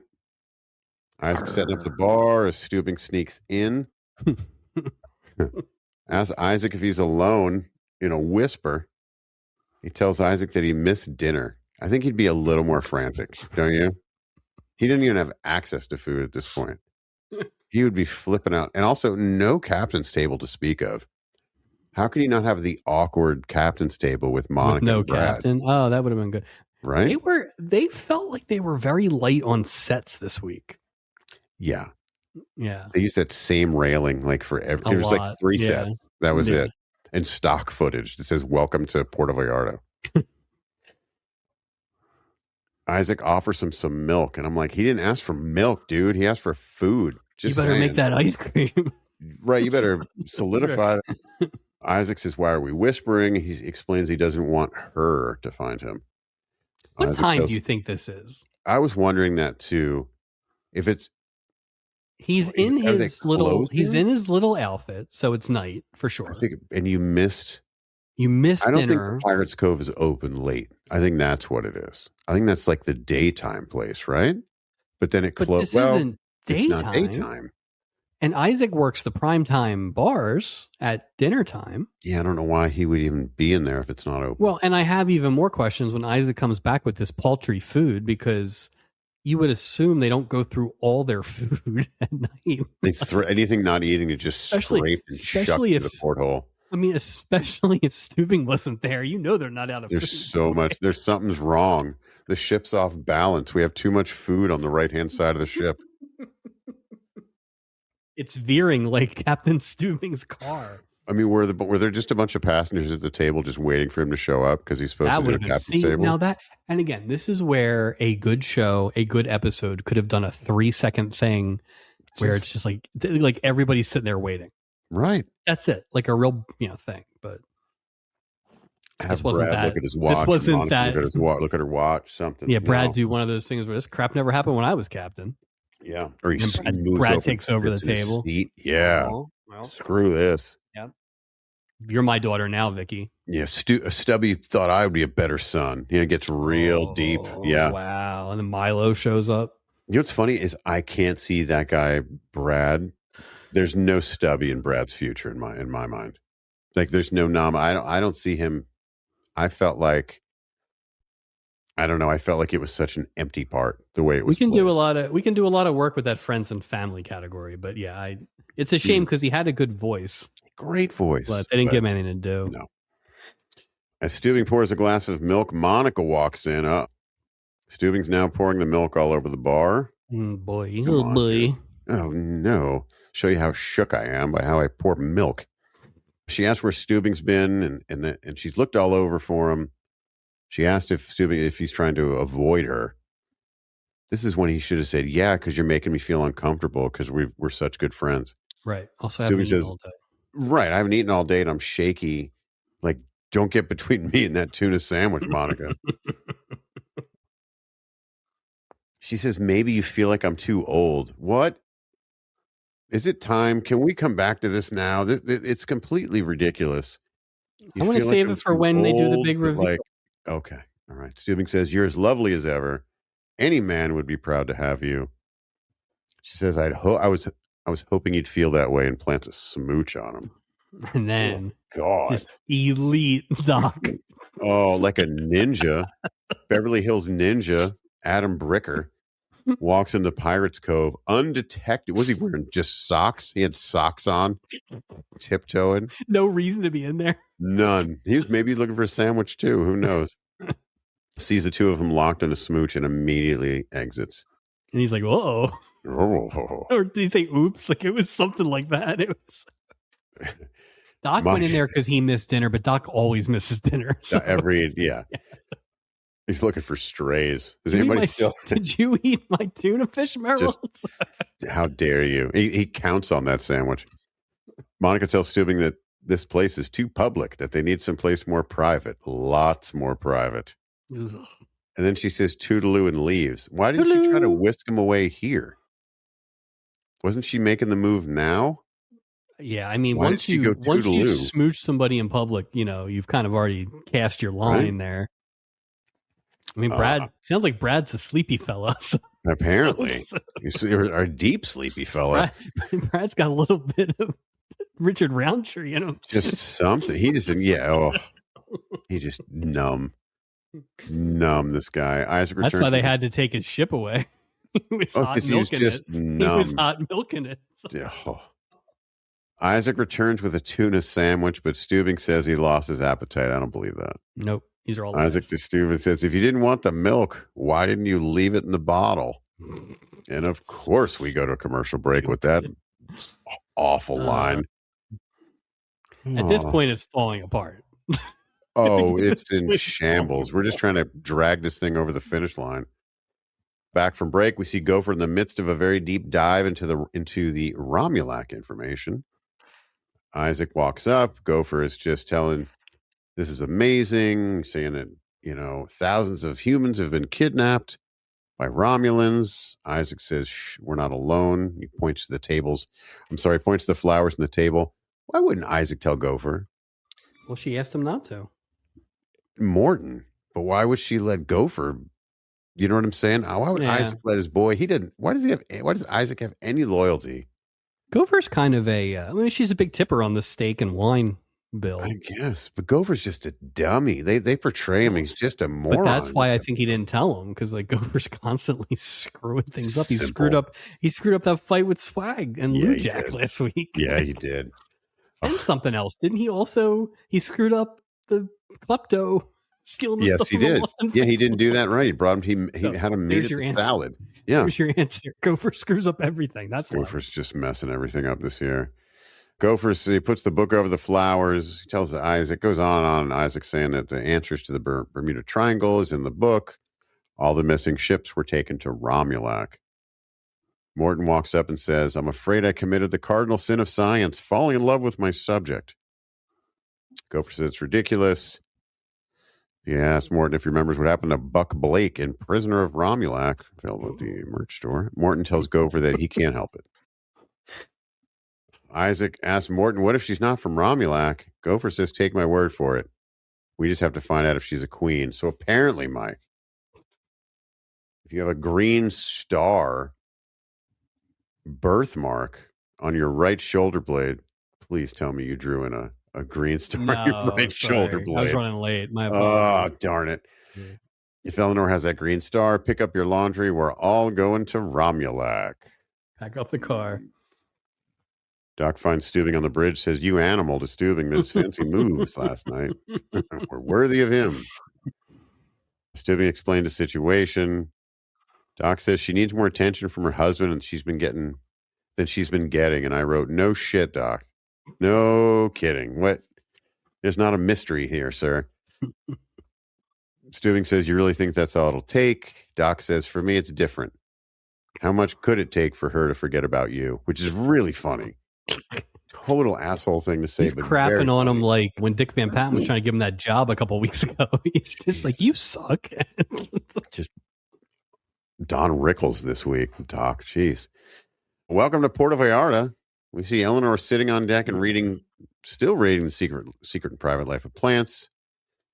Gopher and Morton see her, and Gopher wants to find out if she's the queen. They walk up. They try to get her to take her cover-up off. She agrees to go swimming with Morton, and they see a green star in her right shoulder blade. Uh-oh. Gopher is stunned by this. Isaac walks up with 2 bottles of wine under his arm, asks Gopher what's wrong, tells him he looks like he saw a ghost. Gopher said it's all over. They're going to take us to Romulac. I will warn the other passengers. At this point, Isaac is still not telling him. Yeah. Gopher asks why Isaac is defending Eleanor, and Isaac says, promised her I wouldn't tell, but Gopher interrupts Isaac, says that Eleanor zapped Isaac and turned him into a Romulac. Isaac tells Gopher that he's crazy and nothing's going to happen. He runs away and he bumps into Vicky and says, you poor kid, you haven't even begun to live. Ew. Brad's sitting by a window having a drink and reading a book. Apparently, Brad likes to sleep and read. Solo. Steubing walks up, asks Brad how his married life is going. What a direct weird approach he took. Seriously, just very weird. He says it's airtight. Like all things, marriage tends to level off. Not as many highs, not as many lows. Classic re-engagement vows right there. Yeah, classic lover of marriage right there. That's singing its praises. Stubing says he makes it sound like it's comfortable and boring. Brad asks when Stubing became a chaplain. My favorite part of the episode's coming up right here. Stubing explains that there are many roles to his job. Cinnamon, Hawaiian, Kaiser, potato. That was for me, Mike. Sorry. Boo. Boo. All right, I'm sorry. It's only fair. It's only fair. I was Googling different roles. I was like, how many different roles? I mean, they weren't that obscure, those roles you picked. No, nothing. No, it was, nothing. Long. Long. Hoagie. Yeah, I didn't take a deep dive on role types. I didn't go too deep on that one. Esther. Nice. Stubing asks where Monica is. Brad says she went into town. And here you are, sitting here. Here you are. Brad says she said something about an exercise class later in Stubing, and you'll still be reading. When she's playing shuffleboard, you'll be taking a nap.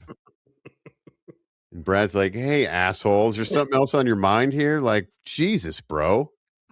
Like, were they that good of friends where he can talk like this to Brad, but not Monica? Well, he can keep it real with Brad, but not his, what? Either you are really good friends and you don't have to do this pussyfoot. Right. Or you're not really good friends with them and you do not say this to a passenger. Right. Like, and you're just let's just make this water muddy. It's just I love that Brad called him immediately out on it though. Like, hey, for you, like Captain what's up? Yeah. Stubing. Oh, and I love that Stubing's such an expert in marriage too. Yeah. Stacey Starsguard. What do you owe for 1 there, Merrill? Just Brad. The thing that kills most marriages is boredom. Do something about it before it's too late. Yeah. What killed my marriage? Oh, not boredom. I was in love with a boat. Your boat, in fact. Yeah, so it's much like I'm in love with your wife. Like, do something about it before it's too late, because I'm not going to do anything at all. Don't worry. I will never do anything. I love my boat. Like, just what's that? Weird. I've had sex once on this show. Maybe. Maybe twice. Maybe twice. Yeah. Sober too. It's been a while though. It's been a bit. It's been a bit. Long time. Thank God Vicky's here to prove that I had sex at least one other time. So. You had to watch that woman dance with that other dude. Oh, who stands also on the named dance Eleanor. Floor. Oh, he's just awful. Maybe she was a plant. It's poor. She could have been half the time. We hear an announcement from Julie. The ship is leaving Puerto Vallarta in 30 minutes. That's it. Thanks for coming. Appreciate it. Bye-bye. I feel like I barely knew you, Puerto Vallarta. Back in the Pirates Cove, Scott and Miss Dayton have returned from their offshore trip with bags and sombreros in hand. Oh, boy. Miss Dayton orders 2 margaritas, which I'm sure we're not going to see Isaac make. She tells Scott that he's a very special guy. She tells him how much fun she had, wants him to know how much she enjoyed it. She got him a gift. This weird gold medallion thing, I guess. Yeah, okay. I wasn't sure. At first I thought it was going to be a watch. That's what I thought. Like yeah. Okay. I bet you Lance would love that medallion. Oh you know what God, I mean? He's got the matching set now. Plus, it's like, do you want to spoil this one?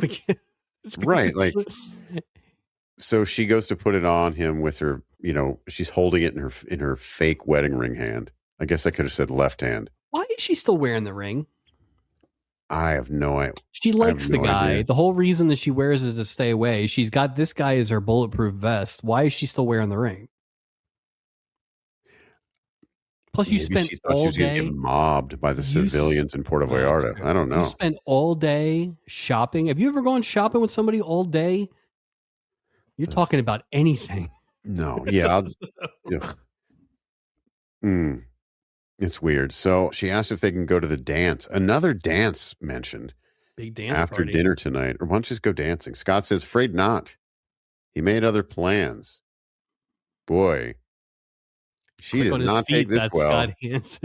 She picks up her shit and leaves. She's gone. Excuses herself. But she's on not right used to side, rejection. No. Well, maybe she'd take the fake wedding ring off, but that's all right. Yeah. Glass is half full because Scott gets 2 margaritas now. So shame on you. Isaac asks Scott if there's trouble, and Scott says, that's what I'm trying to avoid. Just perfect timing for our third commercial break right there. Perfect. Man, there's no commercial breaks on Red Zone, but there's plenty of commercial breaks on Scott Hansen. Plenty here. And he's talked a lot less in this episode than he normally does in a an hour over and over a highlight. Yeah, over a guy who gets paid to do anyway. Sorry, Scott Hansen, not that you're listening to this. Back from break. God, imagine if he was all pissed off right now. He's like, I'm a huge fan. I can't wait till they get to episode 85. He's counting down till Monday. Come on, Morton fan. I like to start my week. I'm sorry, Scott. I'm sorry. We're back from break. Stubing's walking on deck as Monica and Brad come jogging by. Brad tells Monica that he'll catch up with her. Brad's worn out from taking classes with his wife. Stubing tells him he's going to make Monica a happy wife. Brad says, or a happy widow. Yeah. Or Monica's just trying to tire this elderly man out. Yeah. So he'll go to bed even earlier. 41-year-old man. Yes, 41-year-old man. Not with that voice. Come on. No. There's a lot of miles on that That's the other thing, too. Yeah. Got Gordon Soley's voice. I mean, how many dirty ashtrays are in that room? Come on. I mean, they don't let young people be captains of these boats. No. We're almost there, Mike. We're almost there. All right. So. I feel like I'm just watching a pressure cooker to see when it's done, when I can open it. Eleanor is standing next to the railing when Isaac walks up. Isaac tells Eleanor that both Morton and Gopher are hooked. They both believe she's from Romulac. Tells her that Gopher's in his cabin writing his welcome letter to the Romulites. Isaac asks Eleanor to reconsider her plan. Asks her what the next step is here. Eleanor says she hasn't thought of that. That's great. Plans aside. Isaac, yeah, we're just going to live it. That's going to be your gimmick now. Half plan, half. It'll be an awkward funeral. It's just weird. Isaac tells her that she should tell Morton the truth, or really take him to Romulac, which is funny. Eleanor says that she's afraid that once she tells Morton, he'll lose interest. Isaac said there's only one way to find out. Eleanor says she'll tell him tonight, and Isaac says Gopher too. She agrees to tell Gopher, but she wasn't in a hurry to tell Gopher. No, Gopher was low on the priority list. Trying to get Gopher fired. Well, it's been 2 weeks. Yeah, he almost gets fired. Yeah. Stubing's in his office and Monica walks in without knocking. She tells Stubing that his idea worked. Brad's exhausted and he'll be asleep for hours. Oh, rats. Stubing, now hold it right there. No 2-finger salutes in this episode, by the way. This has gone far enough. I can't let you destroy your life because of some whim. She says, whim, Meryl, I love you. He tells her that she doesn't want him. She wants what used to be. Meryl breaks it down. Why do you wait all this time to do it? It's just, he says, this we all going on just long enough. Just long enough. It fits in perfectly to a 49-minute episode. Stubing says she doesn't want him. She wants what used to be. He says that we all love the remember when game. Oof, but that's not enough for Monica. She wants to go back in time for real, and that just can't happen. Monica does not handle this at well. I'm not the great. I'm not Vincent Price in that Halloween episode. Right. Like, oh, that's funny. There will be no illusions. Ice cream sundaes in the hot tub. Yeah. Stubing apologizes, but can't let her ruin her marriage. Monica's even more upset. Tells Stubing goodbye and to never forget what might have happened here tonight. That's a weird statement. Sex. Yes. Me. With me. Or they're mentioning she just wanted to wrestle. Like literally, she's just from Wisconsin. She wanted to work on her chicken wing. Monica, a definitely 39-year-old woman. Just, yeah. She runs out of his office crying. Oh, boy. Eleanor and Morton are on deck together. They walk to the rail. Morton tells her that she knows what she is, but he's fallen in love with her. Eleanor tells him that she's not from Romulac. She's a human from Earth. Explain it's all been an act and she's a fraud. Morton's not happy about this, says goodbye because he was sort of the butt of the joke. She explains that she was trying to get his attention. She's in love with him. Boy, they are loose with the love on this show. At least they knew each other before they got on the boat. Like this is as much prelude as we've ever had on one of these, to be honest. I mean, what if he wanted to take her out and keep her as a trophy? You know what I mean? Like, oh, this alien, look at this. Man, that's like E.T.? That's a little dark. Yeah, maybe. I don't know what he's one of those scientists that when E.T. turned white and stuff. I don't know what Morton is. He's some weird doctor, you know? He wants to dissect her, maybe. I don't know. Maybe I'm wrong. Could be anything. Yeah, I could be wrong on that. You've checked out. You've definitely checked out. I just hate this storyline. Morton says, "You really are out of the king of world. Kings." Back to Scott, standing by the rail looking at the ocean. Miss Dayton sees him and says hi. Says she wanted to apologize for embarrassing him. She got carried away and pushed too hard. Scott said it's over. Miss Dayton doesn't accept that. She really does not accept it. He's trying to be like, lady. He says he didn't want this to happen and that he's sorry. Miss Dayton says, I'm not, and they smooch more. Tells her to stop. People are going to start watching. Committed. No one is committed to their dropping out of this. No. This crime here. No. She suggests that they go somewhere where they a little more private. People are starting to start watching somewhere private. They walk away hand in hand. Okay. Monica's cabin. Yeah, right. Brad wouldn't even notice. He's sawing logs. Steubing is in the bridge, moving the aforementioned blank pieces of paper around 30 minutes ago. And Brad joins him. Part of me hoped that Brad was going to come in and just sock him, like total misunderstanding or whatever. But when I saw how much time was left, I knew that's not what's going to happen. Brad said his hysterical wife woke him up. He asked Steubing if Monica made a pass at him. Steubing says, not to blame Monica. Brad should have been like, answer the question, Meryl. He says, you don't have to protect her. I know her pretty well. I saw this coming for months. Whatever you said or did seems to have pulled the plug. You know, her 40th birthday is coming up. And she thought it was over for her. Okay. Mike, can we do the math now? So,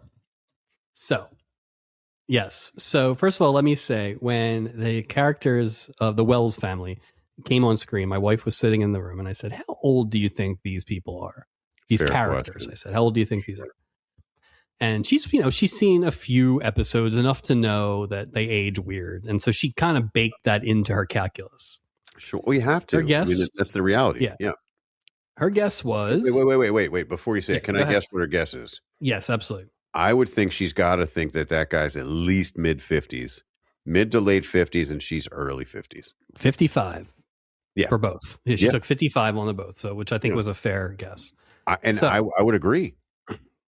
So let's do a little math. Let's do a little fun math here. So Monica is allegedly turning 40, which means 39. She was born in 1940. Oh, shit. You're doing this. Okay. World War II's D-Day took place in 1944 or 45? Yes. 44? Okay. 44, I believe. Okay. So that means Steubing was serving in the war in 1944, which makes him at least 18 at that time. Right. Maybe 17 in some weird planet, but probably 18. 18, right? 19, something like that. Yeah. So Monica is 4 and Meryl is at least 18. Okay. And we're supposed to believe that these two had an affair at that time. Then factor in the fact that he was married to Stacy Steubing. Yeah. For 17 years and had Vicky 10, 12 years ago. Something doesn't fit. No, it's all. Meryl had an affair with Monica when he was 4. With Stacy, but then had the baby with that woman right. Yeah. So I wonder if she knew that woman. I wonder if Monica knows Vicky's mom. I mean, if Vicky is 12 or 13, that would make Monica 27 at the time that Vicky was born. It's just none of it adds up. Steubing is not the... If she's 39, right, in this episode, how old is Brad in Love Boat world? 50. But It still doesn't work. No, It still doesn't none work. of it works. None of it works. It's ridiculous. I mean, Because if he's 50 and you go back to D-Day, you have to assume he's somewhat older than Steubing. It doesn't make sense. Like he couldn't be. Just don't say any birthday. Just don't say anything. And then you can at least just assume, okay, these guys are all about the same age. I'm going to assume everybody's about 60, and I don't have to think about this anymore. There's got to be a Love Boat wiki with like what he did prior something. This is the most timeline breaking. Yes. Because there's no way Meryl Steubing's character could have dated somebody who is present day 40 years old. No, 39. No. About to be 40. Happy birthday. About to be 40. Happy birthday, Monica. Because that's what she wants to hear. You know? Tears. But yeah, I mean, the fact that just the Stacy marriage of 17 years and the Vicky 9 years before he found out, like you're already up to 26 years. Because I'm assuming he didn't have an affair on Stacy, right? No. So we're talking that's 26 years. He has to be 18 to get into D-Day. We're already up to 44. Well, so that's interesting. I'm just saying somebody's lying, and it's not me, and it's not you. You know what would have worked? A simple solution to all this. Say she's turning 50. That would have solved the whole thing. Or just say nothing. Her birthday's coming up. Yeah, exactly. Just say her birthday's coming up. Exactly. That's all you have to do. But I rewound it so many times because I was like, I couldn't have heard that correctly. Yeah, when she said it, I was like, wait. It is not the actress, to your point, is in her mid 40s. It's not that. She's 44. It is the character, the way they portrayed the character and that storyline. It is we all had a lot of fun in 1957. Right. You can't. God, I hope not. But then the Brad thing makes even less sense. If that's really, they shouldn't have said anything. There's no need to. Why give us a detail that makes no sense when you guys never give details? I was cool. We'll probably talk about this at the end, but it's like the layout of all the storylines was weird. The grouping of all three of them in the same episode was probably a bad idea. But it's like you kind of the first half at least had, this is a silly Steubing farce. And then the second half they tried to get serious and with no bones. Give me one or the other. Yeah. Give me one or the other. Yeah. Brad says that he and Monica talked about a lot of things, and now she's now convinced that he cares and will always care. And is that really about the phone? Gave her the security she seems to need. Steubing tells Brad that he needs a second honeymoon. Brad says that he's headed back to his cabin to start right away. I'm going to go have sex with my wife. Yeah, if I don't fall asleep first, because my entire body aches. I will never be able to get out of the image of my wife wanting to sleep with you, though, Meryl. So I have to shoot you at noon. I challenge you to a duel. Seriously. Brad says she asked me to give you a message. It's safe for you to go to the dance. Again with the damn dance thing. Is that 3 dances or is that the second dance again? I think it's the second dance again. Yeah. We're in the Acapulco lounge for either some dancing or a dance. I don't know. Or the dance. The dance. Maybe it's the forbidden dance. The Lambada. That's why we can't see it. You know, there were 2 competing Lambada movies. I do remember that. There was the forbidden, but then there was another one Lambada from the streets or Take It to the Streets. It was good. I dance real well. You're just not used to my dancing style. I mean, you don't know Lambada. You don't know nothing. It was Was it as long as South Pacific? It was 2 hours and 35 minutes of Lambada nights. Gopher's drinking champagne at a table by himself, and we know he's drunk because his bow tie's untied. Yeah. Gopher loves getting quick drunk at work. Just on champagne drunk. That's a bad headache. That's a bad headache, Gopher. I've been there, brother. Steubing sees Gopher in his drunk state, and that's got to be a pet peeve. Steubing says, Gopher, what are you doing? Mr. Smith. Gopher says, relax, Curly. Sit down. It's I like this Gopher. Can we have him all the time? Gopher decides that now is the time to talk to Steubing about a few things and stands up. Gopher makes fun of Steubing's first name. It's the best part of the episode. A little bit of James Gregory, not a lot, but a little bit of James Gregory. And a little bit of, Gover says that Stubing's a nice guy, but sometimes he can be a real pain in the rear. Isaac tries to get him out of there. Stubing says, Mr. Smith, I will see you in the morning. The only question is whether or not you'll be going home with passengers. Gopher grabs Stubing's shoulder. I am up clapping. Yeah, it's finally happened. Mutiny. It says, wrong, Merrill. No one's going off. They're all going up. Morton explains to Gopher that she's not from Romulac. She's a librarian from Pomona. Gopher leaves to fix things with Stubing. Poor Gopher.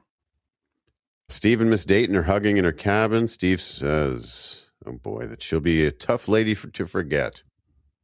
Looks like this storyline's over. Nothing could possibly happen here. She tells him not to try because it doesn't have to end. She's still wearing that stupid ring. Her ring is stupid, not. Steve says that she's forgetting her husband. She explains that there is no husband and it really doesn't have to end. Steve says, yes, it does. Miss Dayton says, no, I'm not married. And Steve says, but I am. Twist. Whoa, what a twist. So I think I picked it out. Jeez. I think I got it. I definitely got it at the margarita scene. They were hiding left hands too. They were hiding his left hand a lot. I went back and watched. Oh, very nice. I did not notice that. But there was nothing on his left hand, but they were hiding it. I had a feeling because there was as little as there was there. If that hadn't been it, I don't know what they could have done. My only question about it was this ends up being one of the rare no love at the end of the line. No love. Storylines. Mm-hmm. So nothing. Yeah. Back in Los Angeles. I'm sorry, we go to our final commercial break. So hell of a break. So this guy's married. Yeah. If you follow your logic, he went on with his friend. Right. Wasn't going to do anything.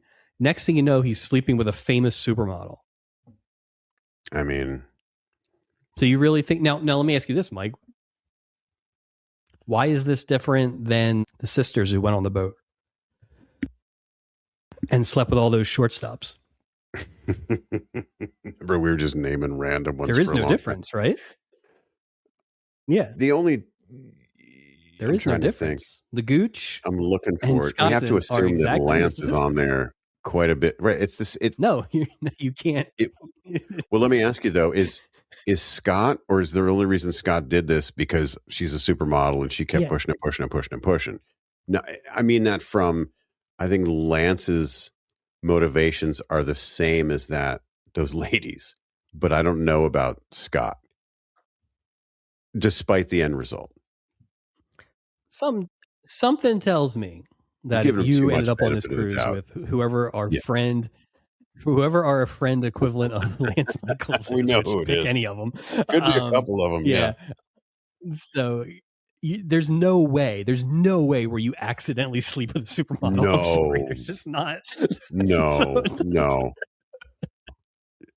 No, because I mean, listen, color me surprised if it happens, and what an episode that will be. But color me surprised if that happens. I don't know what.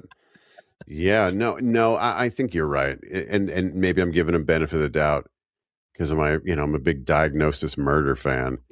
But again, he had no integrity in the situation. No, he didn't. Zero. And this is again, sometimes a little honesty goes a long way. I completely agree. Maybe instead of all that shopping, maybe you do a little swapping of truth. Wow, when you say it like that, it really. Yeah, but again, if he sees the ring on her, why can't he go, thank God another married person on this? You know what I mean? Like something like that never comes up in conversation, the hours you're shopping. Well, it's not just that, but it's like I still don't understand why she didn't take her ring off. She probably couldn't get it off. Or just explain it. Ring. Stuck. There's a whole scene where there's butter missing. Like she's just she almost loses her finger, you know? Oh man. She needs the Gooch to help take it off. Oh, he'll help. He will help. Take something off. Hello, ladies. Oh, hey. Brad and Monica leaving the ship. Monica asks how he kept turning her down. Steubing says that every time she left, he was biting the furniture. I get what they're saying, but that's a really weird phrase. I mean, to be fair, he's very backed up. That's fair. That's completely fair. He hasn't had sex since he hasn't had sex since the magician. Since Vicky, if he even had sex with that. The palm reader, right? Yeah, that's true. You got to think. And we don't even know that for sure. We're just assuming. I mean, his track record is saying no, but circumstances would make you think yes. I'm pretty sure that we're like, that was in the 40s for us, that episode. It's been a while from time ago. Yeah, long time. Before that, it was the creation of Vicky. Well, no, it was Jessica Walter. Oh, that's right. They had that one night, and then he tried to make it a whole thing, and she's like, "No, I'm good. Thanks. No, I'm good. I'm good. Sorry." Lance and Scott are leaving. Lance says that it's too bad the married woman didn't work out. It would have been a great deal for Scott. Lance, another great Lance quote: "Married ladies are the best. No hassle, no involvement, and they always have to get home." As we see Miss Dayton walk by them on her way off the ship, she walks up to Julie. Julie said the ring did the trick for her because she's leaving alone. Miss Dayton takes the ring off, gives it to Julie. Says the next time she wears one of those, it'll be for real. Don't do that to Julie again. Yeah, I thought we were past season 3 meanness. That is kind of a. I don't think she knew, but maybe she did. If I was Julie, I just wouldn't take it. I just would have dropped it. Like, no. Hit her in the head with it. Yeah. Do you think Lance knows that Scott Hansen is married or doesn't care? Oh yeah. How would he not? I'm just saying, he doesn't seem to be like, "Hey, Scott, your wife at home there." Yeah, but it's Lance. Whoo, come on, baby. You know what I mean? Lance isn't married, though. Like, to me, Lance would be like, "Hey, brother, get out of here so I can get in there." Lance is not a hater. All right. Lance is like, "Hey, everyone swings on this boat." Woo, you know? He's all about the party, Lance. I'm going to guess Lance is a hater of blood tests in about 5 years. Oh, absolutely. Absolutely. Schedule a checkup now. Steubing's walking down the stairs with Gopher on his tail, asking Steubing if he can do anything for him. Steubing says no. Morton and Eleanor walk up to Isaac and Gopher and tell them they're getting engaged and that they are looking forward to a heavenly wedding. Gopher asks Isaac how he could have been so gullible. Isaac says there are no aliens on Earth. Just as he says that, a woman walks by with a green star tattoo on her right shoulder blade. Boy. And we get a Isaac and Gopher freeze frame to end the episode. Whew, we did it. We did it. Totals and recap. Best episode 5, the Acapulco Steeplechase Classic. No. So, worst episode. We were debating between the last 2 episodes we did, and I'm going to assume we're now throwing this episode into the mix. So I think we have to. Boy, they've been on a run, man. 3 in a row. I don't know that we've had, and again, they are not the worst episodes we've ever seen. So I'm not comparing them to like the worst of the worst, but I don't know that I don't know that we've ever had 3 in a row that we considered the worst of a season. Like, it's usually that we have an accidental one in there that like stops the streak, but this is. I feel like you could make a valid argument for each one, especially like right after talking about it. You know, like it's. This one was the one where for me it went down the smoothest, but there were so many just like. And again, I didn't hate the plant story, which I understand by you hating the plant story, how bad this episode is. Like, I don't disagree. It was too much. It was like this could have been a 30-minute episode. I guess I thought it was well acted by all 4 of them. And I guess maybe that's what I'm going on. And I guess it's also the difference between then the terrible acting in some of the other ones and then like just the absolute illogical plot points that they dropped in. I'm not saying the point is, if we're arguing about this, it's one of the worst episodes of the season. Oh, it's definitely one of the worst episodes. Like, we can find things. It's funny to me that the worst performance in my opinion, on the episode is from someone who went on to be on like Dynasty for 88 episodes. Like, I don't even know. There was no range. There was, yeah, it's odd. Yeah, I We've don't, I now, think it's in the argument for worst. well, It's tough to and say if it's worst. my biggest concern, I think, generally Yeah. is the 3 episodes we're talking about are the 3 episodes after the run of 2-parters and 90-minute and travels and stuff like that. These have been the quote unquote normal episodes. And I'm a little concerned that we're just kind of, the floor has dropped out a little bit because there just hasn't been even something that you really get like, holy cow, that was great or something like that. It's just been kind of like 3 pretty meh episodes. Well, I wonder, but not awful. I would say it's in the argument for worst episode, but I don't think it's the worst episode of the season. Yeah, I think it's close, but not. But quite. I think all 3, the last 3, I think you could see them all on the ballot. Probably. Yeah. It's been, and then me and you both kind of disagreed on the 2-parters. Like, right. It's been a lousy season. Well, I think it sets up for an interesting conversation at the end of the year for worst storyline. I think it's going to be interesting. I mean, who knows? Maybe we agree. It's not going to be the plan. No, I'm pretty confident there's stuff that's already been worse. Yeah, no, I agree. Think of right now, but like you forget those 2-parters had like 19 storylines. So my issue too. It's not. Did I think it was a dumb storyline? Sure. Is it the only dumb storyline that we've ever seen? No, of course not. And some of the dumb storylines I love. It was just the length. Like, it just didn't need to be. You know what this thing needed? Wasn't written for a 49-minute show. It just, this thing actually needed one good, relatively serious, dramatic storyline. Yes. You could have gotten away with nonsense. 2 of these silly storylines, but none of them had any kind of like actual. No, there's no legs. It's just kind of. But yeah, I think we feel the same way. So yeah, so we're in a bit of a rut here. Funk, dude. Captain of the week. Oh.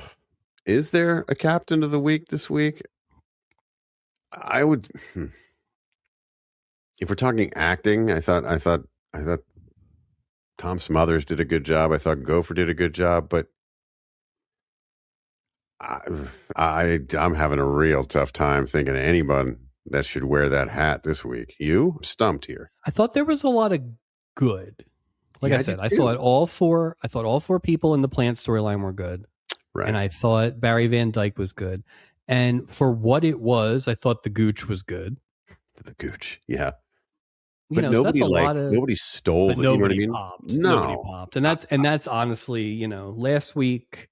I think can we be captainless? Is that an option? Well, what about Captain Brad Wells? Except for him being sleepy. Chuck, you can't give him captain of the week just because he used to be a captain. Like that. I mean, points per minute, it should be Doc. He came in, I'm not up stooping and left. He was great. Yeah, his sneaking inability.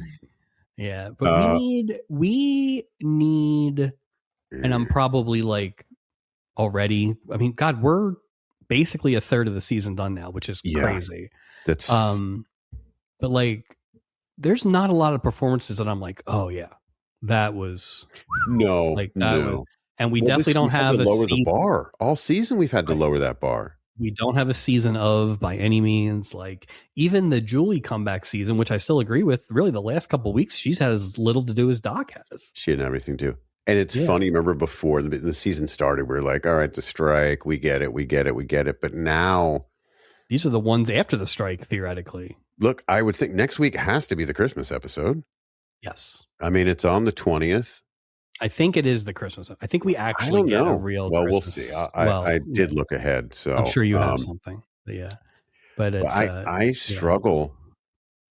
I don't want to give somebody a participation award and say the captain of the week. That is fair. Maybe the captain is us for watching it twice. Yeah, I would agree. You're the captain of the week, Mike. Worst of the week. Walk the plank. Jesus, it's that storyline, man. I got to keep it real. It's that storyline. It's just The plant? Walk the plant. The plant storyline was just Walk the plant. Walk the plant. Thank you. Yeah, there you go. Just dumb. I get it. I would say probably for me it was just what they did. Like the fact that Monica was 40 years old is just come on, ridiculous. And they don't know what numbers are. Come on. Yeah, and then I just don't understand. I can't believe Pamela Sue Martin is that. Sometimes I think it's a direction. Sometimes we'll see. It's always the Dynasty. It's always like the attractive, modelly type people that they have do that. Now maybe they're just all bad actors, but I can't imagine they all are. Barbie in the same way. These problems, you know. Exactly. But yeah, I would say my overall thesis here with the last three, especially, is like nothing has been egregiously bad. No, I mean we will talk about the Acapulco steeplechase, but that was good in a stupid, silly way. Sure. But it's also got like the shorthand of, it was ridiculous, you know. But it's like that's not a great episode, like, you know. No, right? Not it's at all. But for this season, it's like far and away the best. Yeah, thing we've seen. Yeah. It's winning the Emmy this season. And again, we're a third of the way done. Usually by now we have like I think all of our winners came in the first 5 episodes. Well, so and remember, you know, Season of the Olds last year, we don't have not that every season will, but there is no running theme. There's no pattern. It's just there's really not. I mean, to the fact where not only is it not a pattern, have we even really had that many good old people? Like it's like they spilled their bucket last season on old. Not really. You know? Maybe it's purposeful this season. They're like, all right, we got to lower the indescribable. Yeah, we don't want the season of geriatric love. We want normal love. So anyway, it's been. I'm not mad at it. I'm a little. I'm not mad. I'm disappointed. No, so we'll see. You know what's weird too is you would think that by the time season 4 rolls around that we wouldn't have this. Like it's you'd have a formula, like right? Like how do you got to know you didn't have enough good storylines? Like all these things are preventable. I don't did they not edit this or watch this or? I already cannot remember all the storylines from the last 3 episodes, but I feel like if you took the 9 storylines, there's like 7 C's. 100%. You know what I mean? Like they're just all kind of in that. Even like the Isabel Sanford. Yeah. Is a silly storyline. It's a higher level silly storyline. But sure. And again, I don't need them. It was fine, but it wasn't. I don't need them to try drama all the time. But sometimes what I enjoy out of this show is when they try so hard for drama. It's I think the contrast is important. If you have something silly, like you're saying, you got to counterbalance that with something to take. I just think it has to work, and that's the whole point of having 3 stories. Maybe the second trimester of this season will be better to us, but a tough first 8, and of course it doesn't help the fact that it was like 17 hours of Love Boat that we had to watch. So yeah, that is true. Anyway, that's Totals and a Recap for this week. Plugs for this week: Hidden Season Patreon, absolutely hammered. Whether you're cheering from the stands or tuning in from home, this is the podcast you need. Grab your favorite beverage and your Phillies pride and enjoy a weekly Phillies happy hour with Chris Jones, Justin Clue, and our very own Mike Robertson. Check out Absolutely Hammered on the Hidden Season Patreon. You can find us everywhere you find your audio podcast, Spotify, iTunes, etc., etc. Leave us a review. Hit us with a subscribe, too. Goes a long way. Also, no email this week, but you can email us at theloveboatproject@gmail.com. I did look ahead, Mike. Excellent. Next episode, we get 2 new potential Stubby nominees. You're deciding that already? Oh, the animals. A parrot. One is a parrot, and one is another child stowaway. Last time this happened, blood was shared. So well, that has to be the Christmas episode. It has to be. There's the Magi right there. Also, in his first of 2 appearances on the Love Boat, Lieutenant Templeton Faceman Peck. Oh, wow. From the A-Team, Mr. Dirk Benedict. Excellent. We now have a reason to watch the A-Team. which I'm super excited. I had all the toys, pumped. Love the A-Team. I hope Julie gets in there. I hope Julie gets she some has face. to. I don't want Julie getting howling mad. No, I don't want that either. Although she'd go for Papard, to be fair. Oh, yeah, absolutely. He'd be fine. With I'd go for Papard. I would too. Fine. He's always got black leather gloves on and a fat stogie in his mouth, and he loves it when the plan comes together. I think my plan, assuming there is some Christmas in this episode, my plan is to go Christmas hat, but not full regalia. I'm going to wait and see what the temperature is, because it is like if it's heavy. Oh, you mean the temperature of the world, not the episode? Right. That's it. Can be a little limiting. I remember last year I was just by mid episode I was drenched. Our actual Christmas episode will be a lot easier to wear the full full Christmas. It's good. We get a couple Christmases. This is potentially our first Christmas episode since episode 11, which is wild to think about. But we'll see. And then just a reminder, that comes out on Labor Day. So no better way to end your summer than starting your Christmas. Start your Christmas with us. That's it, Mike. We did it. Episode 85 is in the books. Thanks as always. And until next time. Right? Toodaloo. Hi, everyone. It's Fred Grandy. And I'm Ted Land. And I'm Jill Whelan. And you may remember us from your favorite TV show, The Love Boat. And now we're back together and ready to embark on a brand new adventure. Each week on the Love Boat podcast, exciting and new, we'll be joined by old friends, favorite guest stars, and more to share stories from our time aboard the Love Boat. And let's be honest, anything that pops up into our heads. We have too many stories to tell. We've had so many amazing guest stars on the Love Boat, people who became lifelong friends. And so, we got together with some to laugh, to reminisce, and to swap stories about life on set and the bonds that still bring us together decades later. Friends like Loretta Swit and Jamie Farr, Cynthia Lauren Tweez, Morgan Fairchild, Jimmy Walker, and more. We can't wait to welcome you aboard. Listen to the Love Boat podcast every Saturday wherever you get your podcasts.